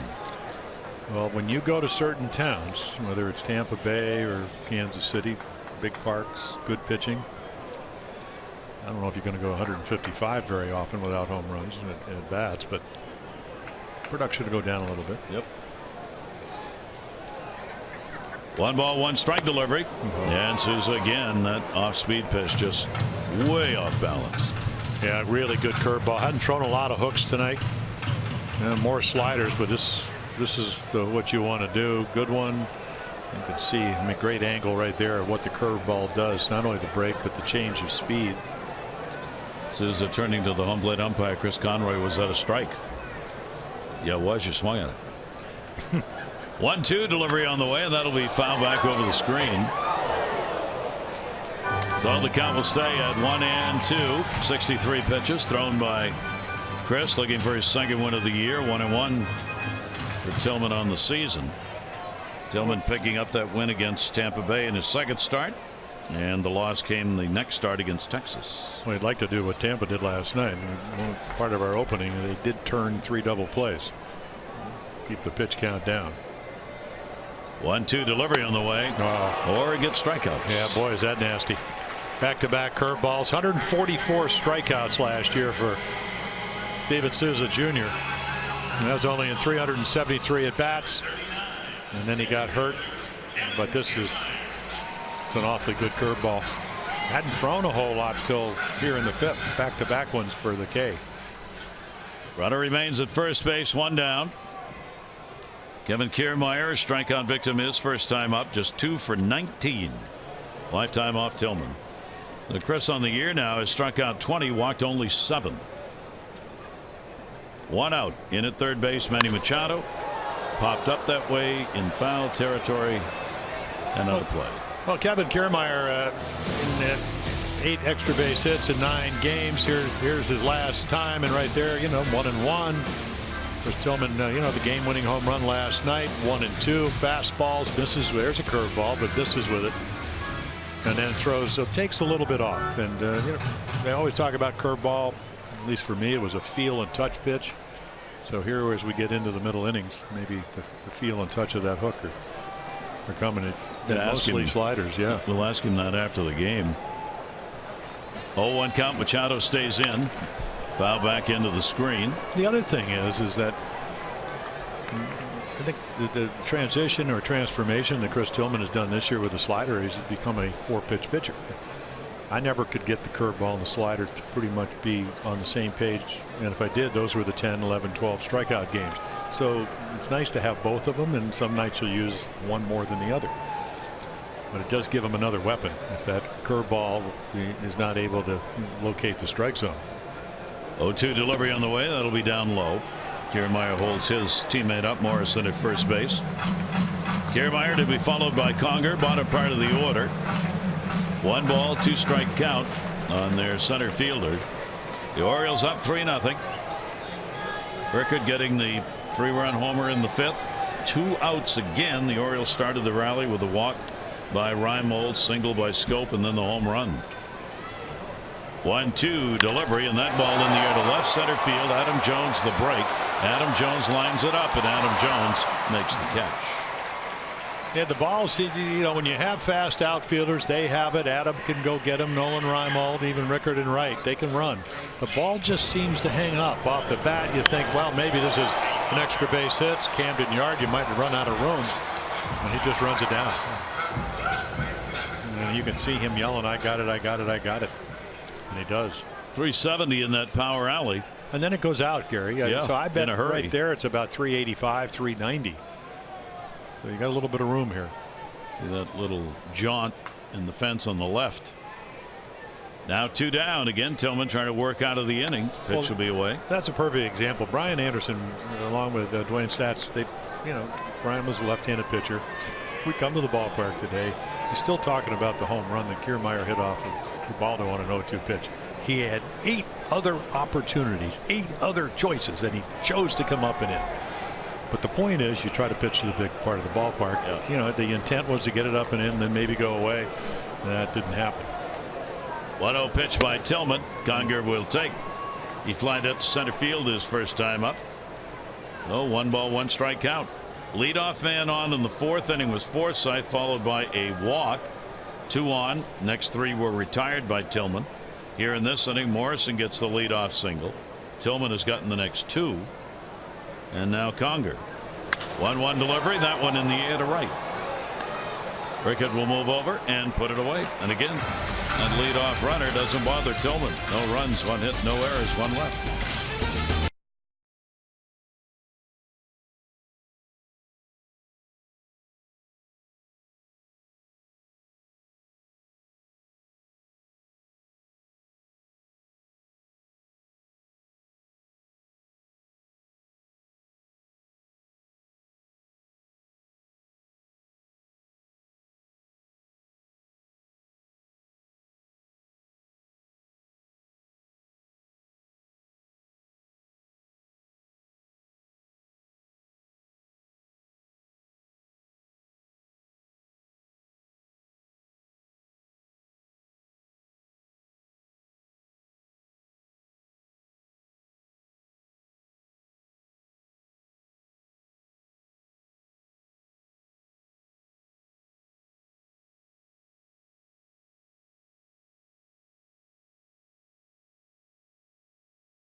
Is brought to you by Ocean City, Maryland.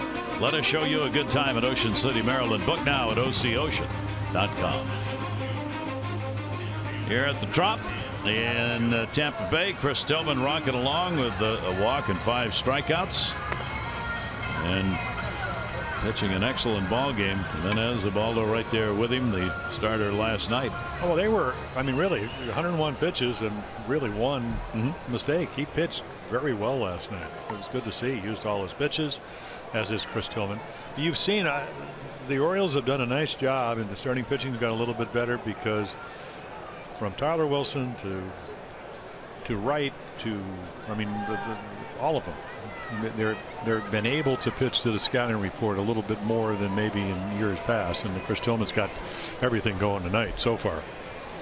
And a hard ground ball into the shift, played it short by Miller off the bat of Jones. Ooh, close. Nice play by Morrison to help out at first base on the pick. For every Orioles walk, Care First Blue Cross Blue Shield contributes $50 to support the Be More for Healthy Babies. 58 walks, $2,900. Care First Blue Cross Blue Shield encourages each of us to take that first step towards a healthier and more active lifestyle. Tillman trying to get a rest over there. Chris Davis will take a while coming to the plate to try and help the cause. Davis denied an extra base hit by right fielder Steven Souza Jr. on a great catch in the 4th inning. 1 down, nobody on. Pitch is taken for a strike. He is also grounded out, so now 3 for 20 lifetime off Moore. Moore has 2 walks, 8 strikeouts, and one of those walks coming around to score. That's a strike to Chris, and quickly Moore gets ahead 0-2. Orioles coming in had scored just 42 runs in their last 12 games. They had scored 40 in their first 7 when they went on that 7-0 run to start the year. 0-2 pitch. Davis watches one away. Yeah, I was trying to add them up today. They go 4 and 8. They score 42 and they only give up 50. So some close games. 2 of them here. Offensive games on this road trip's been all about pitching and defensive ball games. A little too long. Chris will step out. Chicago's in town tomorrow. Camden Yards. Tyler Wilson, John Danks, scheduled starters. 6:30 O's extra. 7 o'clock. Game 1 of 4 against the White Sox. Mike Wright, Carlos Rondon will go in the second game. Kevin Gausman, Matt Latos will go in game 3. Ubaldo Jimenez and Chris Sale. Latos is 4-0. Sale is 5-0. Now you know why the White Sox are leading the American League Central. Wanted some movement on that one, didn't get it. Came inside. 3-2.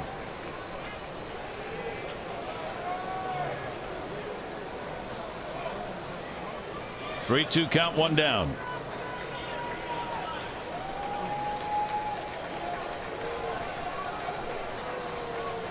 Moore's taken a long time on 2 of these sets, either to get Davis out of there, or he's just not comfortable. Oh, remember, lefty came in hitting 368 against him. 3-2 delivery off the fists and out of play. So the count stays at 3-2. Yeah, kind of cruising along, making all his pitches. As you mentioned, walk, base hit by Scope. Nice little hit into right field, and then first pitch fastball for a 3-run home run. The whole game changes. 3-2. Davis takes it and walks away. Strikeout number 6. Just got to throw a strike. Unger to the outside corner, and that's exactly where the ball ends up. So Moore gets the first 2 outs here in the 6th inning. That'll bring Mark Trumbo up, a walk, and he has struck out.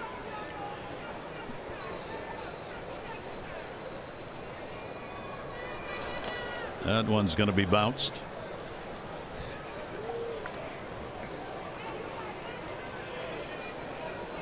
There's Davis seeing the strikeouts coming his way of late. He hadn't had many through the first 8 ball games. 1-0 count.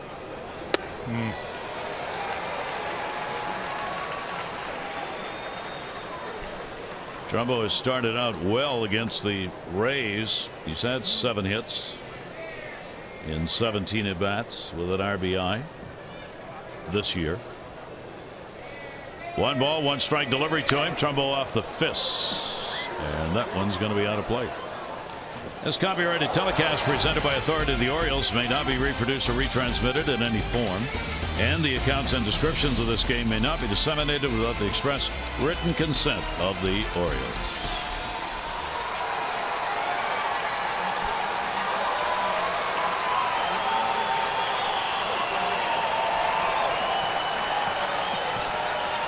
One and two down.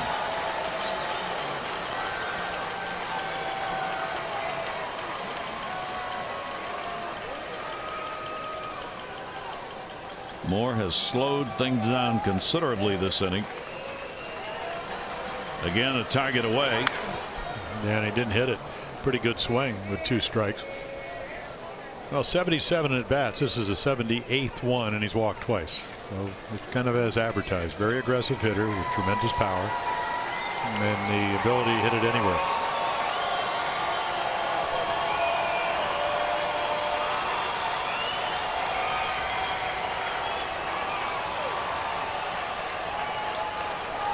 Base is empty.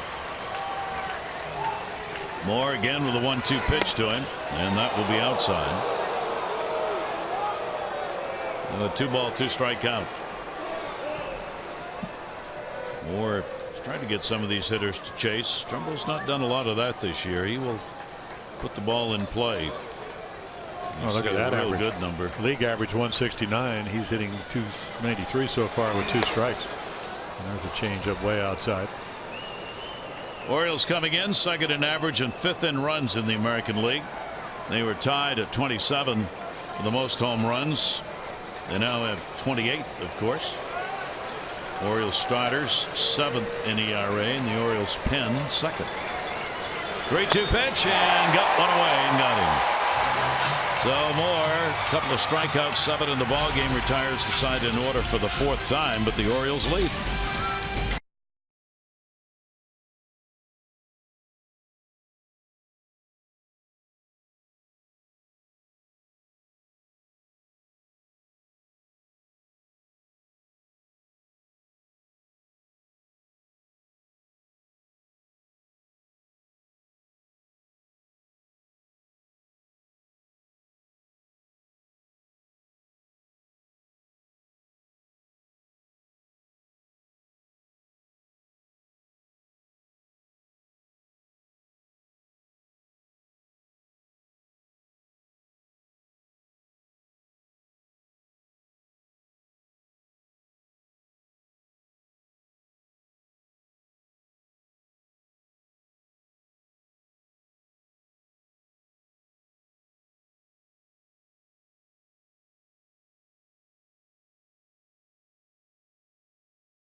Last 10 versus the A's, including the postseason, 8-1 and a 1.04 ERA. He's going against them. Jake Arrieta just keeps on and on. Last 24 regular season, 20-1, a .86, and the only one he lost was a no-hitter pitched against his team, Cole Hamels. And Scott Kazmir, the downer, since August of 15, including the post 2-7 ERA, 5.5 in 16 starts. Yeah, he went from Oakland to Houston, and down it went. Well, and then the Astros didn't play very well the last month of the season either. They ended up being a wild card team after leading most of the year. Tillman working with the 3-0 lead, bottom half of the 6th inning. Logan Forsythe, top of the order. One of the 2 hits off him, a single. Morrison the other, a single. Both leading off an inning. 0-1 pitch to Forsythe. That'll be outside. 1 for 2 in the ball game. Logan Forsythe, 3 hits in this 3-game set, 3 out of 8. carries a good average against the Orioles. 318 lifetime. 1-1 pitch on the way. Well, we saw his power last year. The Orioles got, I think, Wei and Chin when he was pitching for the Orioles. 5 runs in the first inning, and then he hit a 2-3 run shot off him. Chin on opening day would get early 6-0 lead and not even get the win, and he was a big part of it. 2-1 delivery will skip all the way to the backstop. It was a count up 2-2. Yeah, you're actually 3-1, Gary. You're in. I mean, you're pitching against these guys for the 3rd time, and you know he hits you pretty well, but you got to throw him strikes. Got to make him earn his way on. And you would think he'd get a pretty good pitch to hit here. 3-1 delivery on the way, and he did. Fouled it off. So a full count on Forsythe. Tillman after that all-important first out here in the 6th inning. Tilly has gone 6 against Toronto his last start, and the other games 5 1/3, 5 and 2. That one fouled away again. 3-2 remains on Forsythe, Miller, and then Longoria at the top of the order for this Ray team. Webb getting ready in the bullpen, starting to stretch it out. 3-2 again, and again foul back.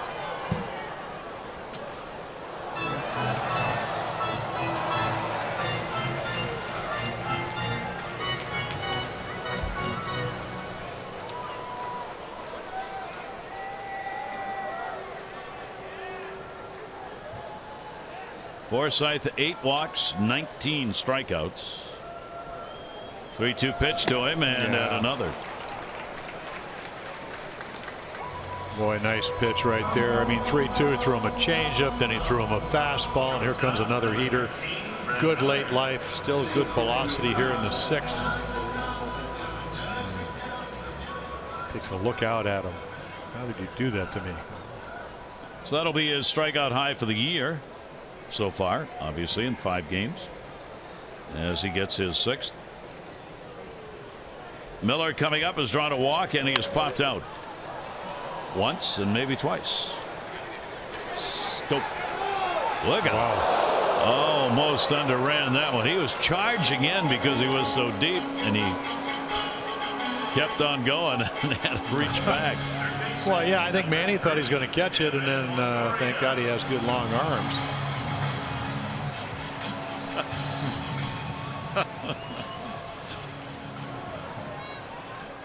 Manny had about half the way to go that Scope did. Yeah, he was. I thought he was going to catch it. Scope, of course, you don't want to get run over by Jonathan. No. He's a big man. No. 2 down. Longoria's popped out, flied out, and will take the pitch for a strike. On the year against the Orioles in the 5 games played. 1 home run, couple of RBIs. Orioles have held him down. Only 3 hits against the O's this year and 19 at bats. Tillman with a 1-ball 1-strike count.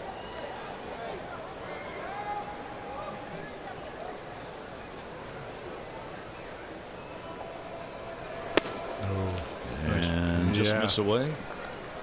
94, thought he caught the corner, didn't get the call.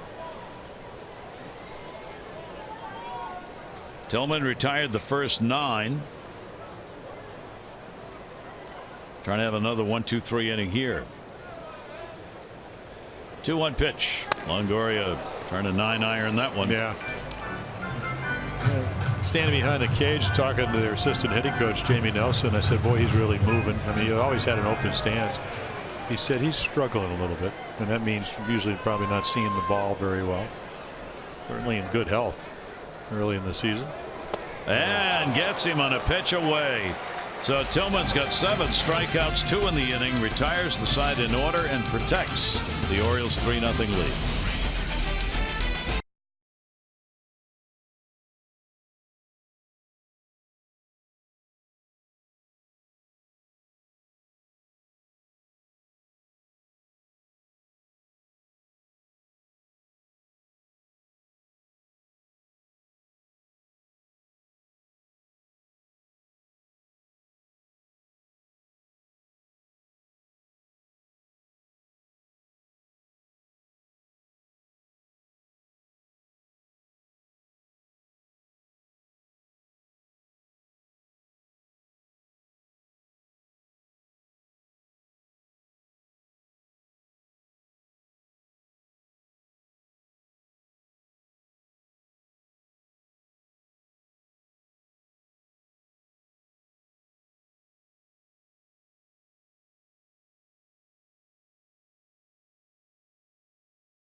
highlights. Orioles struggling for a run, a walk, and a hit going into the 5th inning with 2 outs. Nolan Reimold will walk, and a nice at bat by Jonathan Scope.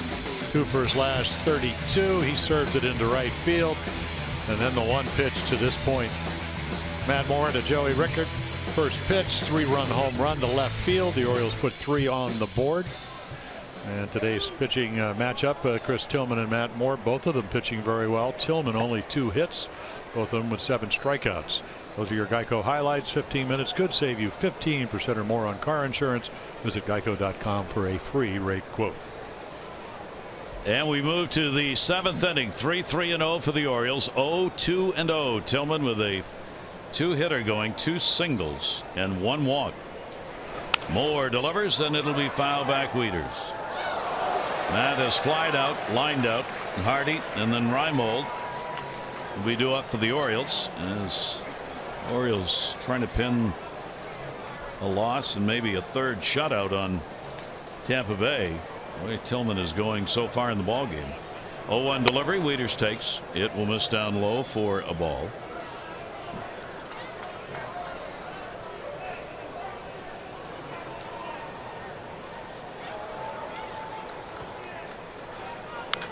Matt chops that one foul. He has had 1 hit, 5 at bats in the series. He and Caleb Joseph continue to swap off the catching duties, as Matt, at least early on, not going in the back-to-back games. 1-2 count.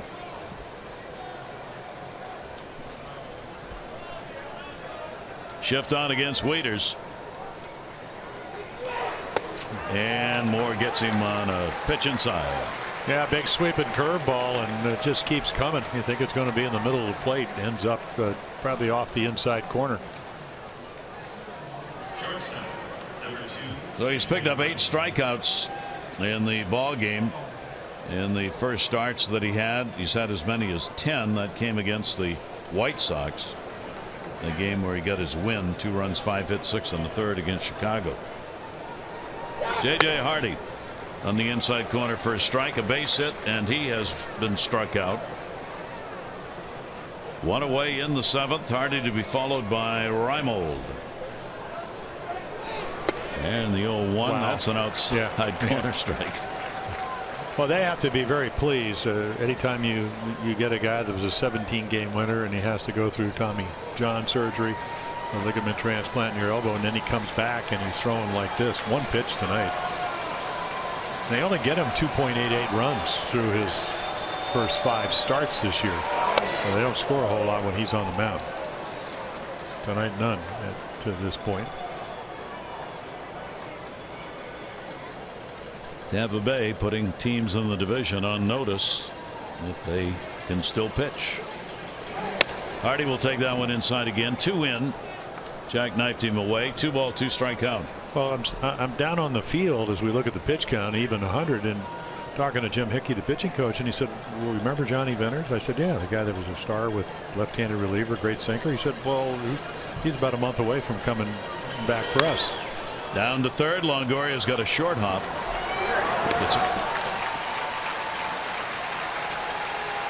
2 down. Well, the arch-rival Yankees are going to be coming to town for the first time on Tuesday. They'll begin a 3-game midweek set against the Orioles. So get your tickets now for this classic AL East matchup. You do so at Orioles.com or call 888-848-BIRD. O's Yanks, Camden Yards. Nolan Reimold, 2 down, nobody on. Reimold the walk, run scored in the 5th inning, flied out. His only other time up here in the 7th inning. Orioles just getting their 3rd at bats against Moore. Well, he does, or he did what he does, which is walk. If you don't throw the ball over, he will take the walk. Again, only 22 at bats coming in, but a good on base percentage, 35% of the time. That's gone up tonight. 1-0 pitch on the way, fouled off. Back and out of play. So as far as pitching, you got to think that the Rays are going to be all right. They'll get Venters, they'll get Boxberger, who had 41 saves back. He's had a lower core injury that had to be surgically repaired. They're going to get Cobb back in July. That doesn't mean he's going to be the Alex Cobb we knew coming off Tommy John surgery. 1-1 check swing. Did he go? Yep.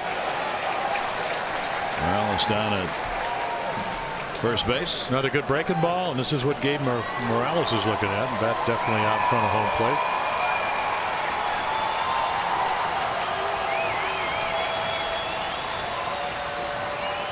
Moore with a 1-2 delivery, and it'll be up high. Again, trying to retire the side in order. He has set down 6 in a row since the home run by Rickert in the 5th inning. White Sox tonight playing in Toronto. They're in the 7th inning of their ball game. No score in that one, so they got a pitcher's duel going on as well. Estrada's given up only 2 hits in 6 1/3 innings.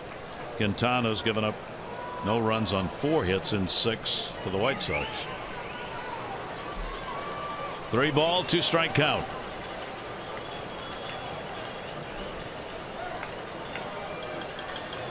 Bullpen ready for Tampa Bay. I'm going to believe this will be could be Moore's final inning. 3-2, and he got it. Called strike on that one. Strikes out 2 in the inning. That's 9 Ks for Moore. 3 up, 3 down. 7th inning stretch time here in the Trop. The Orioles trying to avoid the sweep, have the lead.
Orioles 1963 World Series ring sold at auction over the last week. $100,111 and 1857 documents that set down what are perhaps the first fundamental rules of baseball. Doc Adams is the one who wrote them. Was auctioned for $3.26 million. Those same items, before it was realized exactly what they might be, sold in 1999 for $12,650. Yeah, I was reading an article that they are giving him credit for being the father of baseball. And Abner, some are. Yes. Well, the article I read. Yes. Yep. And he may be. But certainly Abner Doubleday is slipping down the line when it comes to creating baseball. Here is Corey Dickerson. He had a good PR crew, though. He held up for a long time. I probably figure that he's probably not too concerned about it right now. No. This moment. Well, you never know. Yeah. Chris Tillman. But he's concerned about getting the leadoff batter off. Dickerson has flied out and struck out. 1-0 pitch on the way to him. He's done that all night. Had him out in front when he goes to the off speed, either curveball or changeup. Yeah, they don't have any idea what's coming. And the big strikeout of the game was the strikeout number 4 with a runner at third, and he went to 95 and struck out Dickerson. Really good fastball. He just couldn't quite get to it, and it was down in the zone, and he's a low ball hitter. 1 ball, 1 strike delivery on the way, and then comes right back with heat. I mean, if you can do that, that's what keeps hitters off balance. Well, One ball, 2 strikes. Yeah, he's pitched down, he's pitched up, he's thrown sliders, he's thrown curve balls. And that started in the 4th inning. And then change-ups. So he's the mystery man tonight. Had no inkling. Can't really sit on any pitch, and the stuff has been outstanding. 1-2 delivery. That one is going to miss away. Chris Tillman once had a complete game 5-hitter against Kansas City, May 2014. That is his career low hit complete game. 2-2 delivery on the way, and he's swinging a miss, foul tipped, yes, into the mitt. Oh, there's the slider. And a good fastball hitter, sometimes you just put a little wrinkle on it. That's what the slider does. It's a backdoor slider. Dickerson doesn't want to give up on that outside corner and swings right through it. Was kind of hoping that he foul tipped it out of the glove of Matt Wieters, but didn't. Well, Chris is only one shy of his career high in strikeouts, which is 9. He has done that 5 times. The last time was against the White Sox in 2014. He's got 8 strikeouts and only 1 walk in this ball game. Desmond Jennings, 7th inning, 1 away. Desmond Jennings has struck out, popped out, and he will take the pitch for ball 2. Chris Tillman at 92 pitches. Just a great start for the Orioles. A 2-hit shutout so far. 2-0 delivery. Popped him up back and over the screen. Well, the velocity, it pretty much started in spring training, and talked about the conditioning, changing your diet to a gluten-free diet. So the velocity's been there pretty much all year long. Much crisper. And then you add the slider, a more consistent slider, and then a good change-up and better arm speed, so you can sell the change-up and can't read it out of your hands. Ahead of Jennings, 2-1, and fouls that one back, and then another one at 82. And you saw how Jennings was just trying to hold up on that. Got a half a swing. You figure, well, I mean, it's 3-0 lead. It's 2 balls and 1 strike. Doesn't want to walk him. I'm going to get a fastball, and he throws him a change. So now you just don't have any idea of what's coming, and it could be 1 of 4 pitches. 2-2 delivery on the way, and Jennings will go down swinging. 3 strikeouts in a row. Career tying high with 9 in the game. Well, both of these pitchers are putting on a clinic. You know, Moore with what, 9 strikeouts. Tillman now with 9, and great slider down and away to Jennings. He waves at it. You know, the difference was that when Tillman got in trouble with runners at first and second back in the 4th inning, he didn't give up the 3-run home run. He was able to pitch out of trouble. Moore wasn't able to. And that one to Logan Morrison will miss for a ball. 3-0 lead for the Orioles in the 7th inning. 3-run homer. Joey Rickard got it in the 5th inning. Reimold walked with 2 down. Scope followed with a single, and then came the home run. 1-0 pitch. Tampa Bay has had 1 run at a 3rd. That was in the 4th. They got the first 2 on, a single and a walk. Runners moved up in a long fly ball by Longoria, but then Dickerson struck out and Jennings popped out.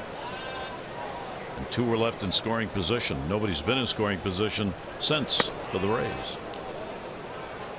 Logan Morrison takes it up high, 3-0. Orioles bullpen is active. Darren O'Day up in the pen for the O's.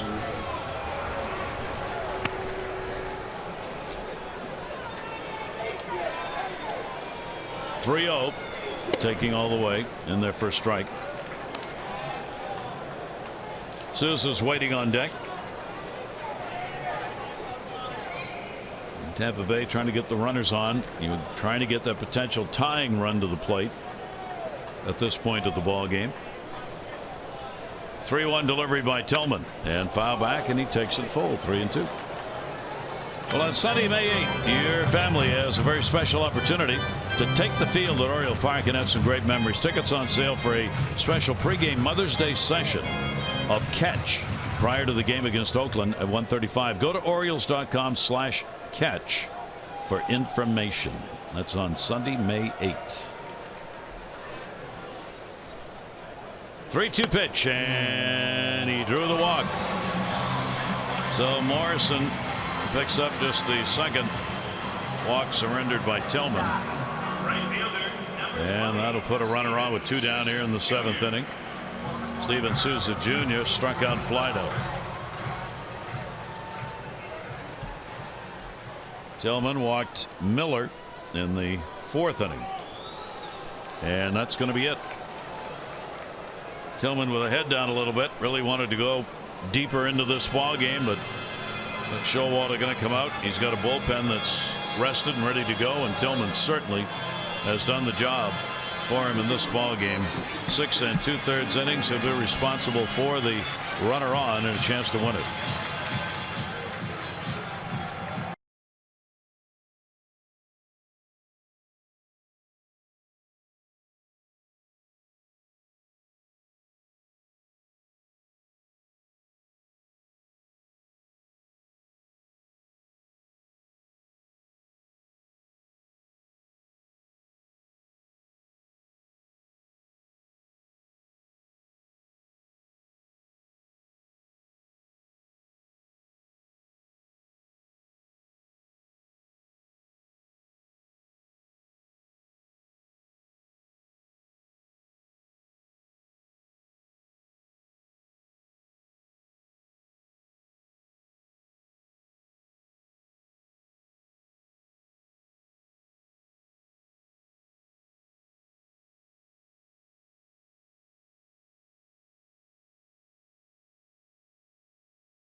Here in the 7th inning, and boy, masterful tonight. Change up to Morrison, gets Kiermaier out with a breaking ball using all 4 pitches. Curveball became very effective in the middle innings. A lot of waves and misses, 9 strikeouts. Chance to win tonight. Again, only 2 hits, 2 walks, 9 strikeouts, 101 pitches. Your Jiffy Lube pitching change brought to you by Jiffy Lube, wherever participating stores now do brake services. Step in, stop in, and you can step in too, and let Jiffy Lube inspect your brakes today. Steven Souza Jr. with O'Day coming out of the bullpen against Souza with a runner on at first base and 2 down. Yeah, fastball slider, has not given up a run in 8 appearances this year. Hasn't pitched since the 21st. 0-1 delivery on the way, and that'll be fouled back. He inherits a runner here.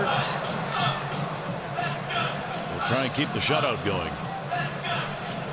Well, you made a great point about a rested bullpen. As you mentioned, hasn't pitched since the 21st. So very effective. It doesn't matter if you're righty, lefty. Fly ball pitcher. The Orioles looking for an out to get out of the 7th inning. Quickly ahead.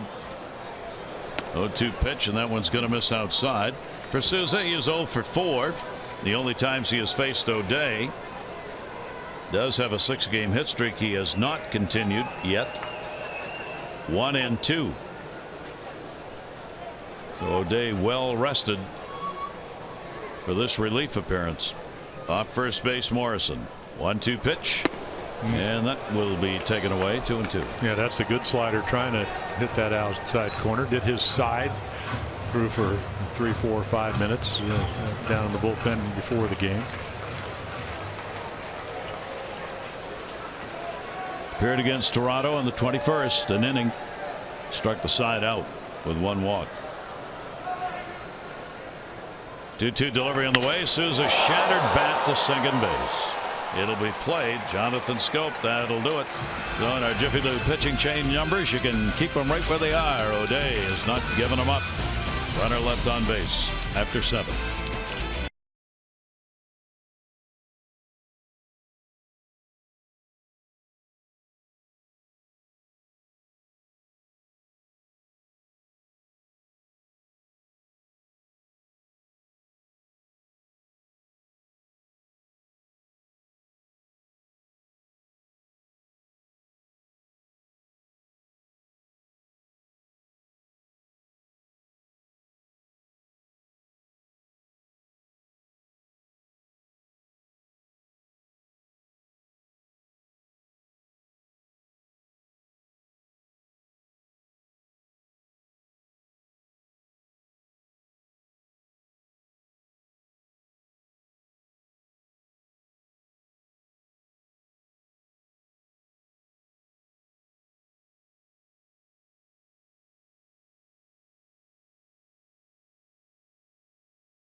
It's Miller time, brought to you by Miller Lite.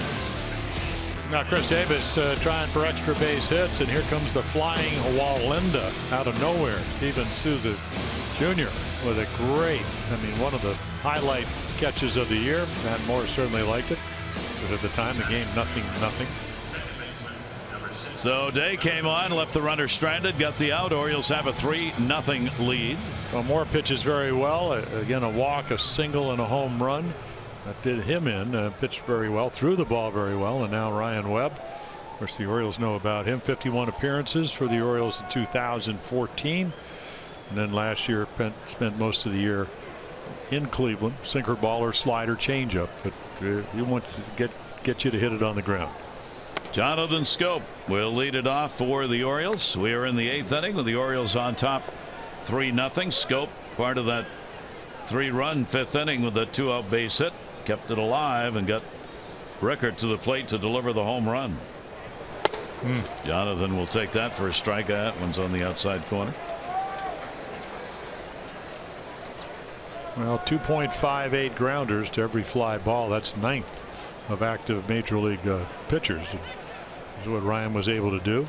A lot of work, and seemed like he kind of got a little tired in 2014, but it was very, very good for the Orioles for a long spell of time. 1 ball, 2 strike count from Webb. Orioles would like to head home with a W. Chicago in tomorrow night to open up the 4-game series. 2 division leaders battle it out tomorrow. Tyler Wilson, John Danks, and that one will be outside. Jonathan not waving at it. Rickert and then Machado due up for the Orioles here in the 8th inning. The Orioles have stranded only 2, and both of those were in the 2nd inning. 4 have been left on by Tampa Bay. The big inning, the 4th for them, where they could not get the first 2 who got on in. 2-2 pitch in the air to right field. Souza. He's got it, and Scope is retired. Follow Orioles baseball live with the MLB.com at Bat app. Stay tuned up to the moment, any moment. Video highlights, StatCast news, and more. Download it, MLB.com at Bat. #1 app for live baseball for your phone or tablet. Chris Davis, O'Day, Orioles bench.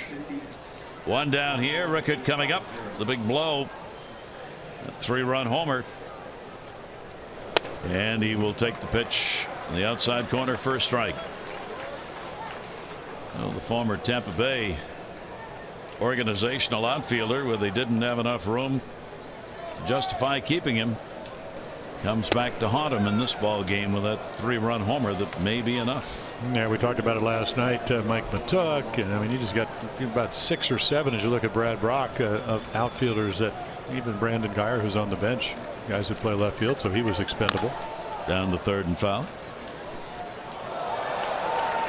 Box score deep inside the numbers. Well, you can see not a lot of offense. You know, Hardy started off with a single, and then Reimold walked. Scope got his hit, little looper on a breaking ball, and then the big blow by Joey Rickard, the 3-run home run. 1 ball, 2 strike count on him. Webb's delivery, and that's going to miss up high. And the home run wasn't a cheapie. Right off the bat, it was out of here. Orioles getting out of the 1 run they'd had in 30 innings and that no homer mark. 155 plate appearances. That one up in the air to left field, this time not as deep. Jennings, 2 down. Yeah, I look at Joey Rickard, and it reminds me when Robbie Alomar came over to play for the Orioles at home every day. This is a guy that ends up in the Hall of Fame, switch hitter, won what, 11, 12, 13 Gold Gloves. Every day you come out and work on his bunting. Rickard would be one of those guys. You know, put it down, beat it out. You know, just push bunt it by the pitcher, get on base, because he can do a lot of other things. You know, he's a good defensive outfielder. He throws well. He can steal some bases. Got to figure out, how do I get on? How do I bring the infield in and maybe hit it by him? Bunting, a tremendous weapon. Yeah. Manny Machado 0 for 3 in the ball game, 0 for his last 16. 0-1 count, 2 down. Webb's pitch to him, scooped up in the dirt. And a long road trip for Manny after that great start. He's had only 3 hits and 23 at bats. Did pick up a home run on this trip. The Orioles, if they can win it here, will have a 2-4 road trip. Retake the lead against Tampa Bay on the year. It's 2-2 right now. 1-1 pitch to him, and Manny late on it. No, he's getting pitched to, and that's what, when you're closing in on mid-teens hitting streak and you're hitting close to 400 with power and doubles and whatever, you're on the radar. I mean, that's how good a year he had last year and how good a start he had this season. 1-2 delivery sent up outside, gets a comebacker to Webb. He will flip it underhand. Nato is retired. A 1-2-3 inning. Bottom half of the 8th inning. Orioles up 3-0.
Are going to begin a 10-game homestand. Kicking it off against the White Sox, Tyler Wilson will be on the mound against John Danks.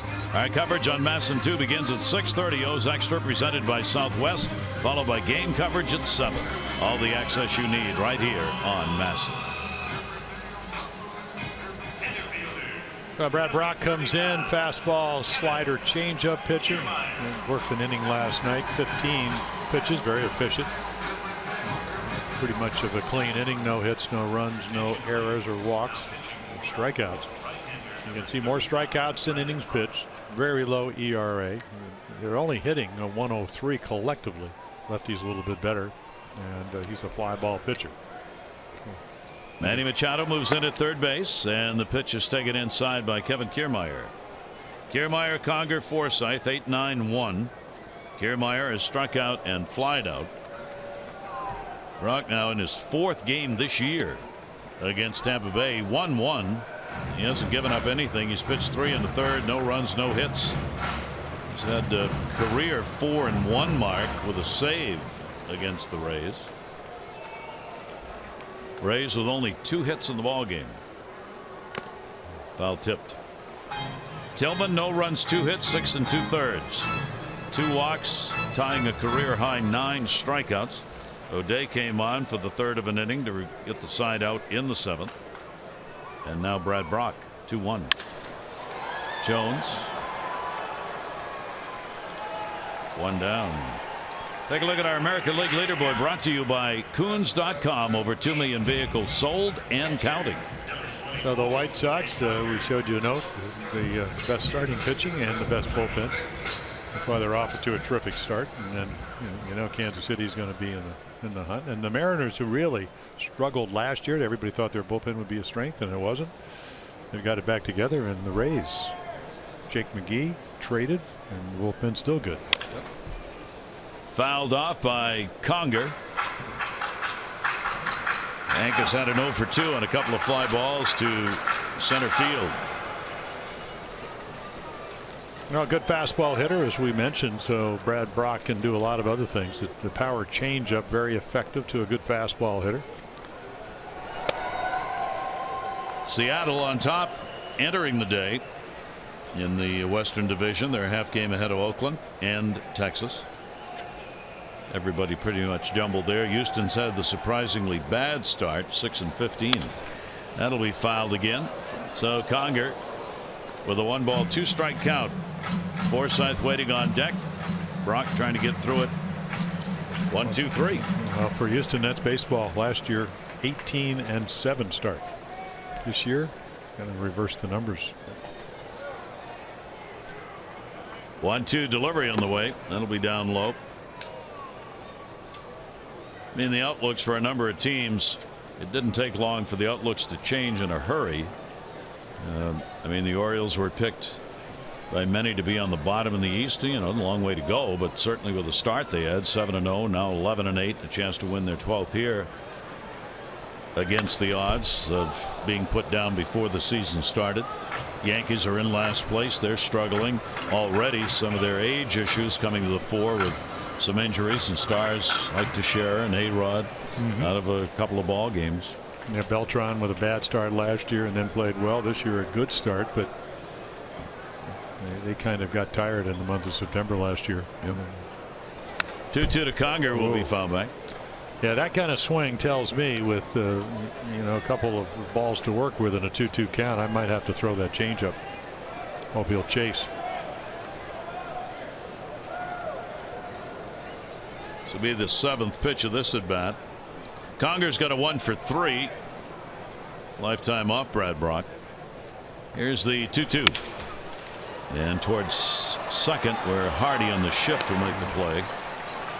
And there are 2 down. Well, speaking about ball clubs who had an interesting start, how about our Major League Notebook looking north? The Jays on pace to score 670. That's 221 less than last year's total of 891 that led the majors. The only team in baseball that yet to win a game when allowing 3 or more runs. They are 0-9, and they're looking to avoid a 3-game sweep at home for the first time since September of 13, when they were swept by the Angels. Well, the pen very shaky. Encarnacion, potential free agent, as is Batista. Yep. And they are being beaten. The White Sox have got a 3-0 lead in the 8th inning against them in the ball game in Toronto. So they may get swept by the team that'll head from Toronto to Baltimore. Let's hope they tire themselves out. Yes. But I don't think that's going to happen. Both teams will get in late tonight. Be at the Yard, rocking and rolling tomorrow night. 1 ball, 1 strike count. Logan Forsythe, the base hit, 1 for 3. 2 down, nobody on. Bottom half of the 8th. Orioles shutting out Tampa Bay. They have been shut out twice before. Orioles have not recorded a shutout this year. Logan Forsythe not catching up on that one, and a 1 ball, 2 strike count. Joey Rickard has made the difference with a 3-run homer in the 5th inning. That's what's on the board for runs for either team. Brad Brock, the 1-2 delivery.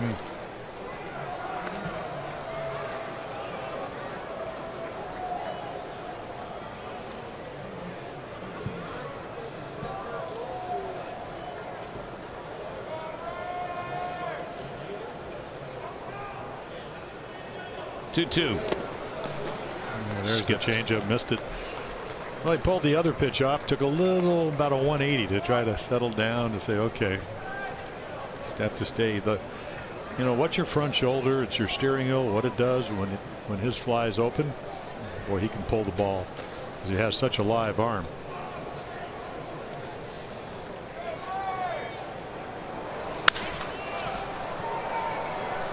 Davis will not have a play. So Brock continues the battle with Forsythe on the 3 ball, 2 strike count, trying to get to Miller, the number 2 hitter. Brock wants to get this over with right here, not get this middle of the Tampa Bay lineup up with anybody on base. Miller looks on. O'Day, who came on to pitch a 1/3 of an inning on the left, and our designated hitter for the Orioles tonight, Mark Trumbo. In the dirt and a walk. Well, that's what they wanted. Got to get guys on. Didn't see a whole lot of O'Day, only the 1 out. Tillman was pretty much unhittable, and so you're just hoping if you're down by 3 that maybe one of the opposing bullpenners will come in and be off that night. But that is a free pass in a sense. You want to put the ball in play, and I mean, he earned it to some degree, but last thing Brad Brock wanted to do. Miller is 0 for 2 against Brad Brock in his career. He is also 0 for 2 in the ball game tonight. Has drawn a walk.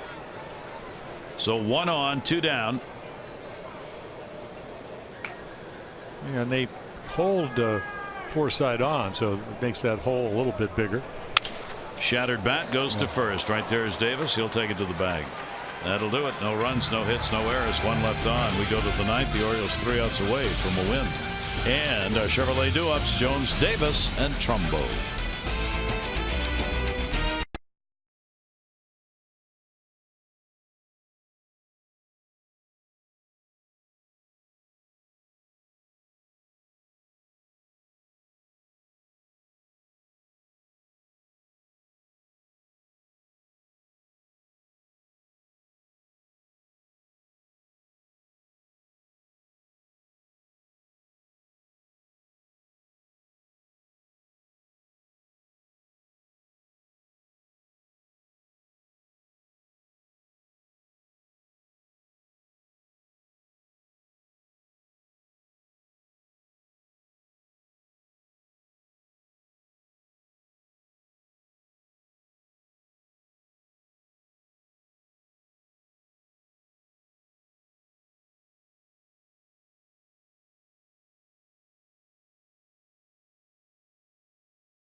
West, transparency, low fares, nothing to hide. Great art being created here at the Trop. Boy, look at those drawings that have already been posted. We're talking art here with a helmet. Orioles have a 3-0 lead, 9th inning. Dana Devlin actually was with the Orioles, 12 appearances, a couple of starts back in 2012. Well, it's an understatement to say he's been around. This is his 10th major league team. Last year with Atlanta. So, kind of a finesse lefty, strike thrower, throws around 90, little slider, little changeup. You can see lefties in the reverse numbers, the Matt Moore numbers to a degree. They're hitting 429. Adam Jones will lead it off against him and take it inside for a ball. Adam 0 for 3. Evelyn last appeared against the Yankees. He's been rested. That was on the 22nd. 2/3 of an inning. He gave up a couple of runs on a hit and a walk with 1 strikeout. Jones gets ahead on the count 2-0. We're in the 9th. The Orioles looking to add on and then end this ball game and avoid a sweep and go home with a W. Jones will foul that one away.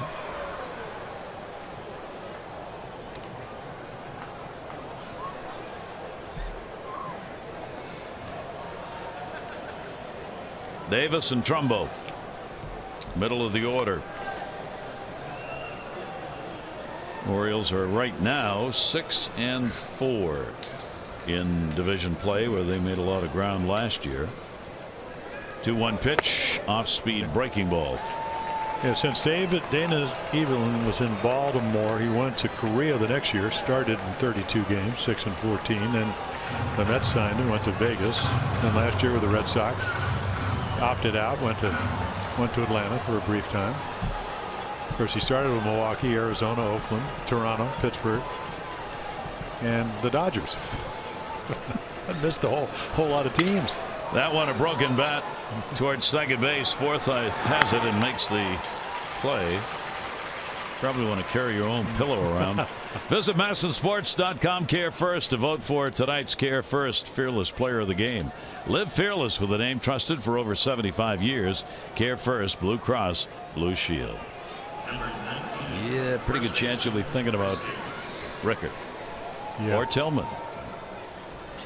Here is Chris Davis, over 3 in the ball game. Chris will take the pitch inside for a ball. Yeah, Chris is saying just bring it down a little bit, and if you do, I'll probably have my 7th home run. Orioles an add a run.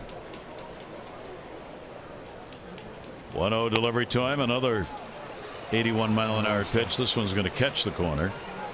Oriole closer Zach Britton. It is a save right now with a 3-0 lead.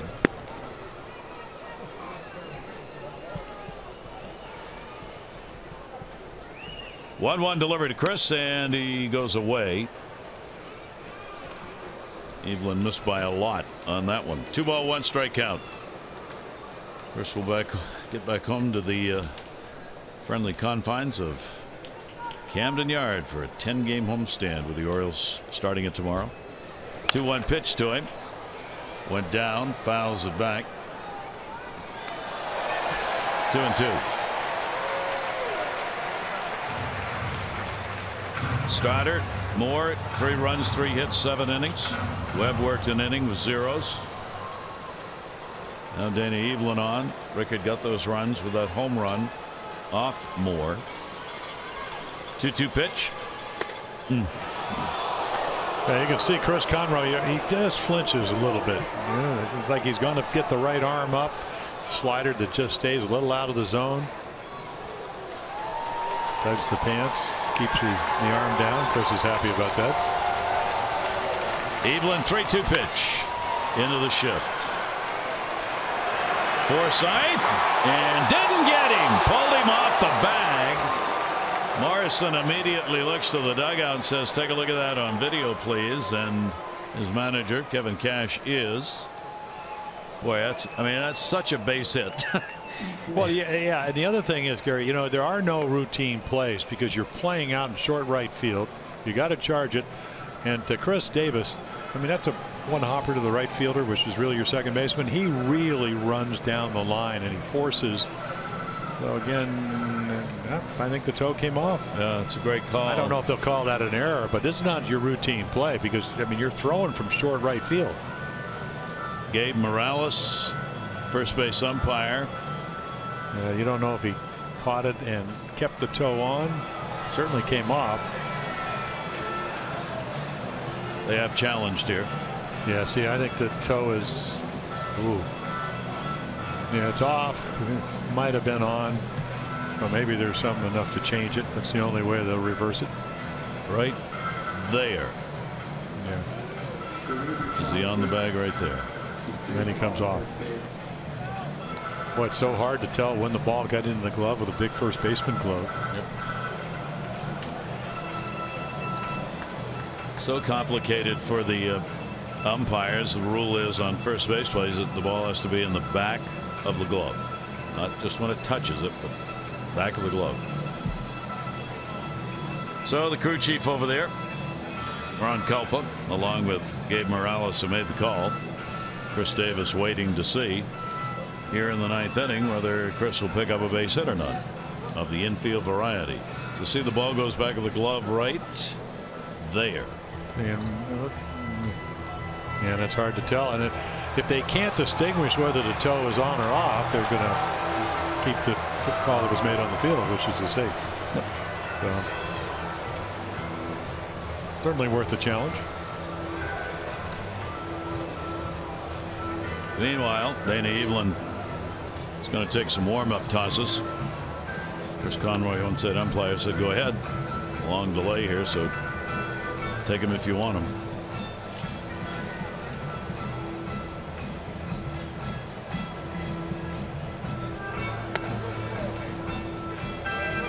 This is a long one.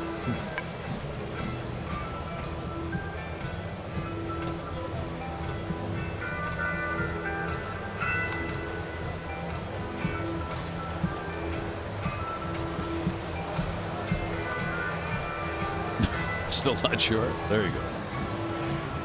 Oh. Yep. So there was enough to reverse it. Now that's one of the longest outs, out of the shift that you'll see. Way out there, Forsythe. Well, it might have saved Logan Forsythe an error. Yeah, they might have called that an error. And a tough break. Or it could have been a base hit. That would have been nice. So two down, nobody on. Certainly hustled it like he was going to be a hit. Here is Trumbo. He has walked, struck out down to third base. And that one's going to be foul. I believe it was. Did I see it was Joe Girardi who said the shift should not be allowed?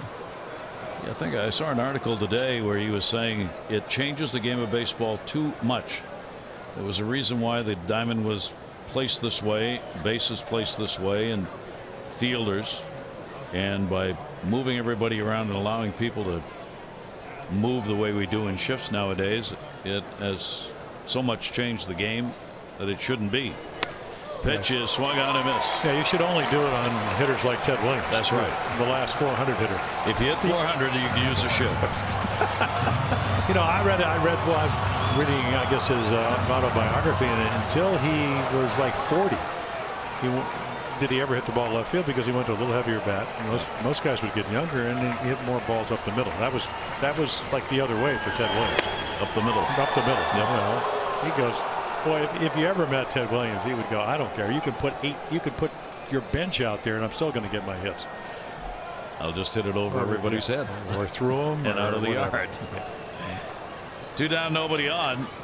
Here in the ninth. 1-2 delivery on the way, and protect me swing. Yeah, defensive hack. And a good one. And he holds the count at 1-2. Dan Avon's just going to try to backdoor a slider, and Mark goes, yep, there we go. I mean, he hit it literally when it was behind the plate. And hit it right on the plate. What a great camera angle for that. 1-2 delivery time, and that goes to short, handled by Miller. And that's a 1-2-3 ninth inning. Orioles 3 outs away from a W. It would be their 12th of the year. Written on for the save.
2-run homer to give the Orioles that lead, and here's the guy who's going to try and keep it that way. Yeah, well, it's stand up.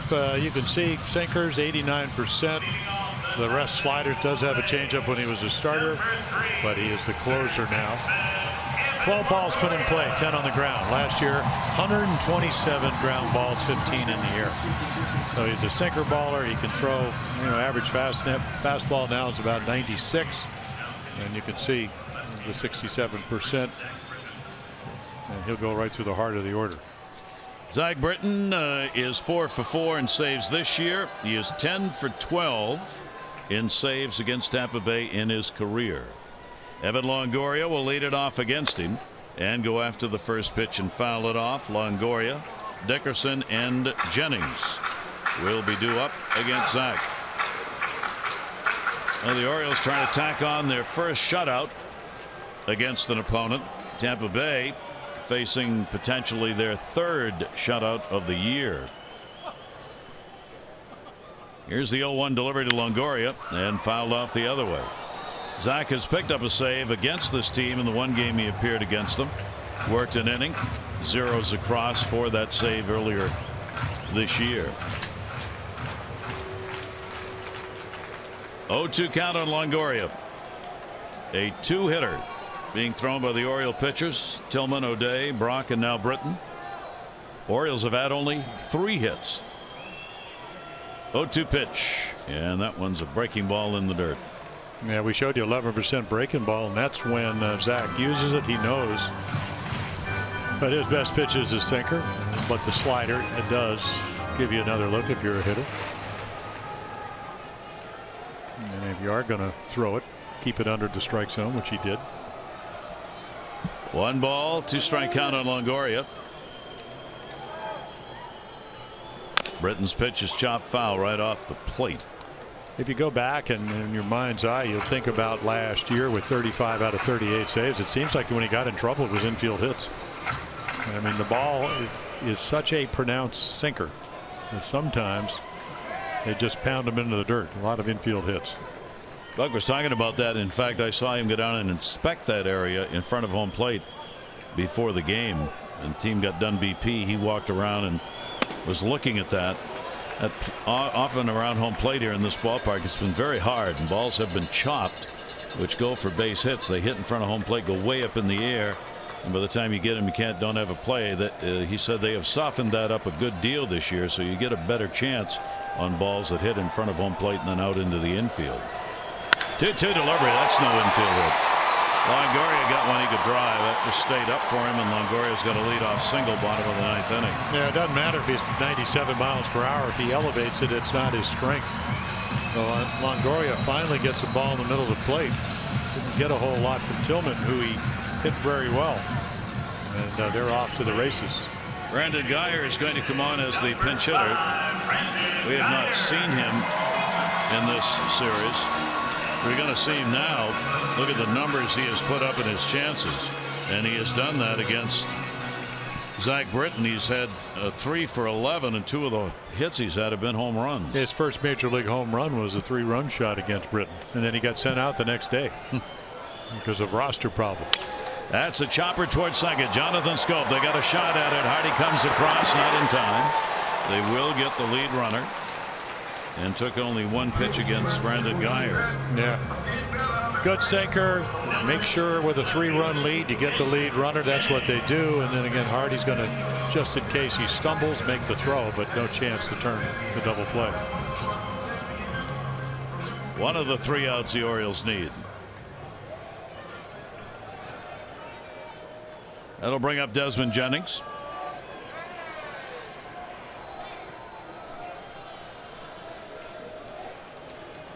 I don't know what we're waiting on here. They're looking into the dugout. Orioles dugout. Oh, maybe the slide. Yeah, it's a double play if in fact that happens, but nope. I mean, every time somebody slides in on a potential double play, whether it had a chance to be turned or not, if you're out of the baseline, or you maybe like Batista did, you grab them with your hand or reach out, both the runner and the hitter are out. 1 down. Jennings takes the pitch inside for a ball. Jennings 0 for 3 in this one. 0 for 10 in the series and 0 for his last 15. Britton, with all those ground balls he picked up, could end the ball game. He can get one right here. Jennings, good speed and a strike at the knees. Well, Steve Pearce has come out on deck, another right-handed bat. The Orioles certainly know. Played for the Orioles for a couple of years. 1-1.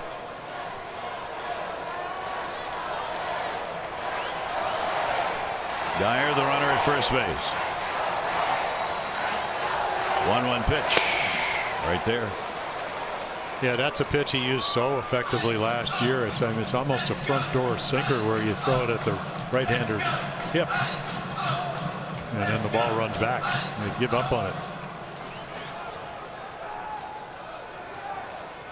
Of course, it's thrown in the mid-90s. Jennings 1 for 8 off Britton. 1-2. No chance. He is so far off the mark at the plate right now.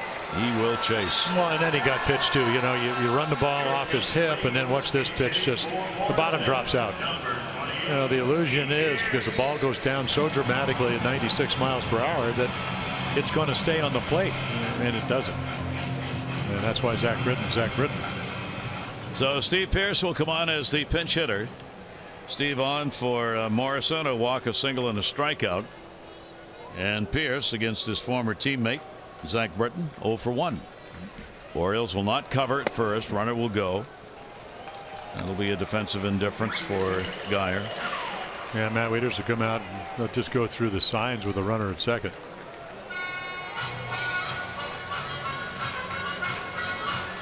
Another pitcher's game. Tillman on the line to win it with that 2-hit, no-run, 6 2/3 innings performance. Looking for his second win, would be 2-1. Moore would take the loss, would go to 1-2, and Britton's after a save. Here's the 0-1 delivery to Pearce, and that one's going to go in the middle. That's a base hit. It's not going to be a shutout. Geyer will score.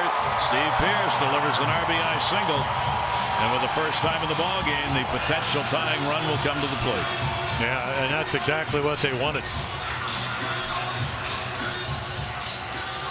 So a couple of balls up, one to Longoria and then Steve Pearce. And Zach Britton didn't want to throw it there. He knows how good a hitter, especially fastball hitter, Pearce is. But that's a nice at bat. I mean, he went down outside third of the plate, looking hard stuff. Why wouldn't you?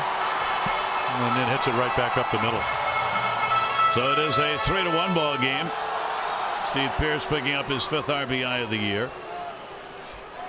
And then you got to remember, Souza on his 27th birthday Sunday hit 2 home runs, one to left, one to right, up at Yankee Stadium. He certainly has home run power. Souza's 0 for 3 in this ball game. He's faced Britton only once, 0 for 1. 2 down, and the pitch down low for a ball. Orioles 3 runs, 3 hits. The Rays now have a run on 4 hits. Orioles have left 2 on, the Rays 5. And if you're wondering if Zach Britton, 1 home run, that was Mookie Betts with a big lead up in Boston. 1-0 count. Davis kind of off the bag at first, protecting here, fouled off by Souza. Kiermaier is hoping for an at-bat on deck. So an interesting 9th inning, leadoff single. Longoria got it. Colomé in the bullpen.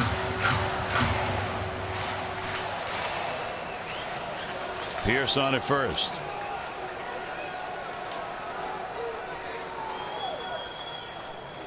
Britton a look over, and the 1-1 ground ball to the middle. Hardy looking to end the ball game right here. Throw, and he got him, and that's the game. So the Orioles do not get swept as Souza grounds out to end it. And here in the 9th inning, a run scores on a couple of hits, and there'll be a base runner left on. The Orioles win it by a score of 3-1, and will get to go home with a W. Join us again tomorrow. 10-game homestand kicks off with the White Sox. Tyler Wilson takes the mound against John Danks. Our coverage on MASN 2, 6:30 O's Extra, presented by Southwest, followed by game coverage at 7. This has been a MASN presentation. Tillman, great start and a win to go 2-1 on the year. For Jim Palmer and all of our crew, I'm Gary Thorne. Back to Camden Yards from Torquay Field. Adieu, adieu.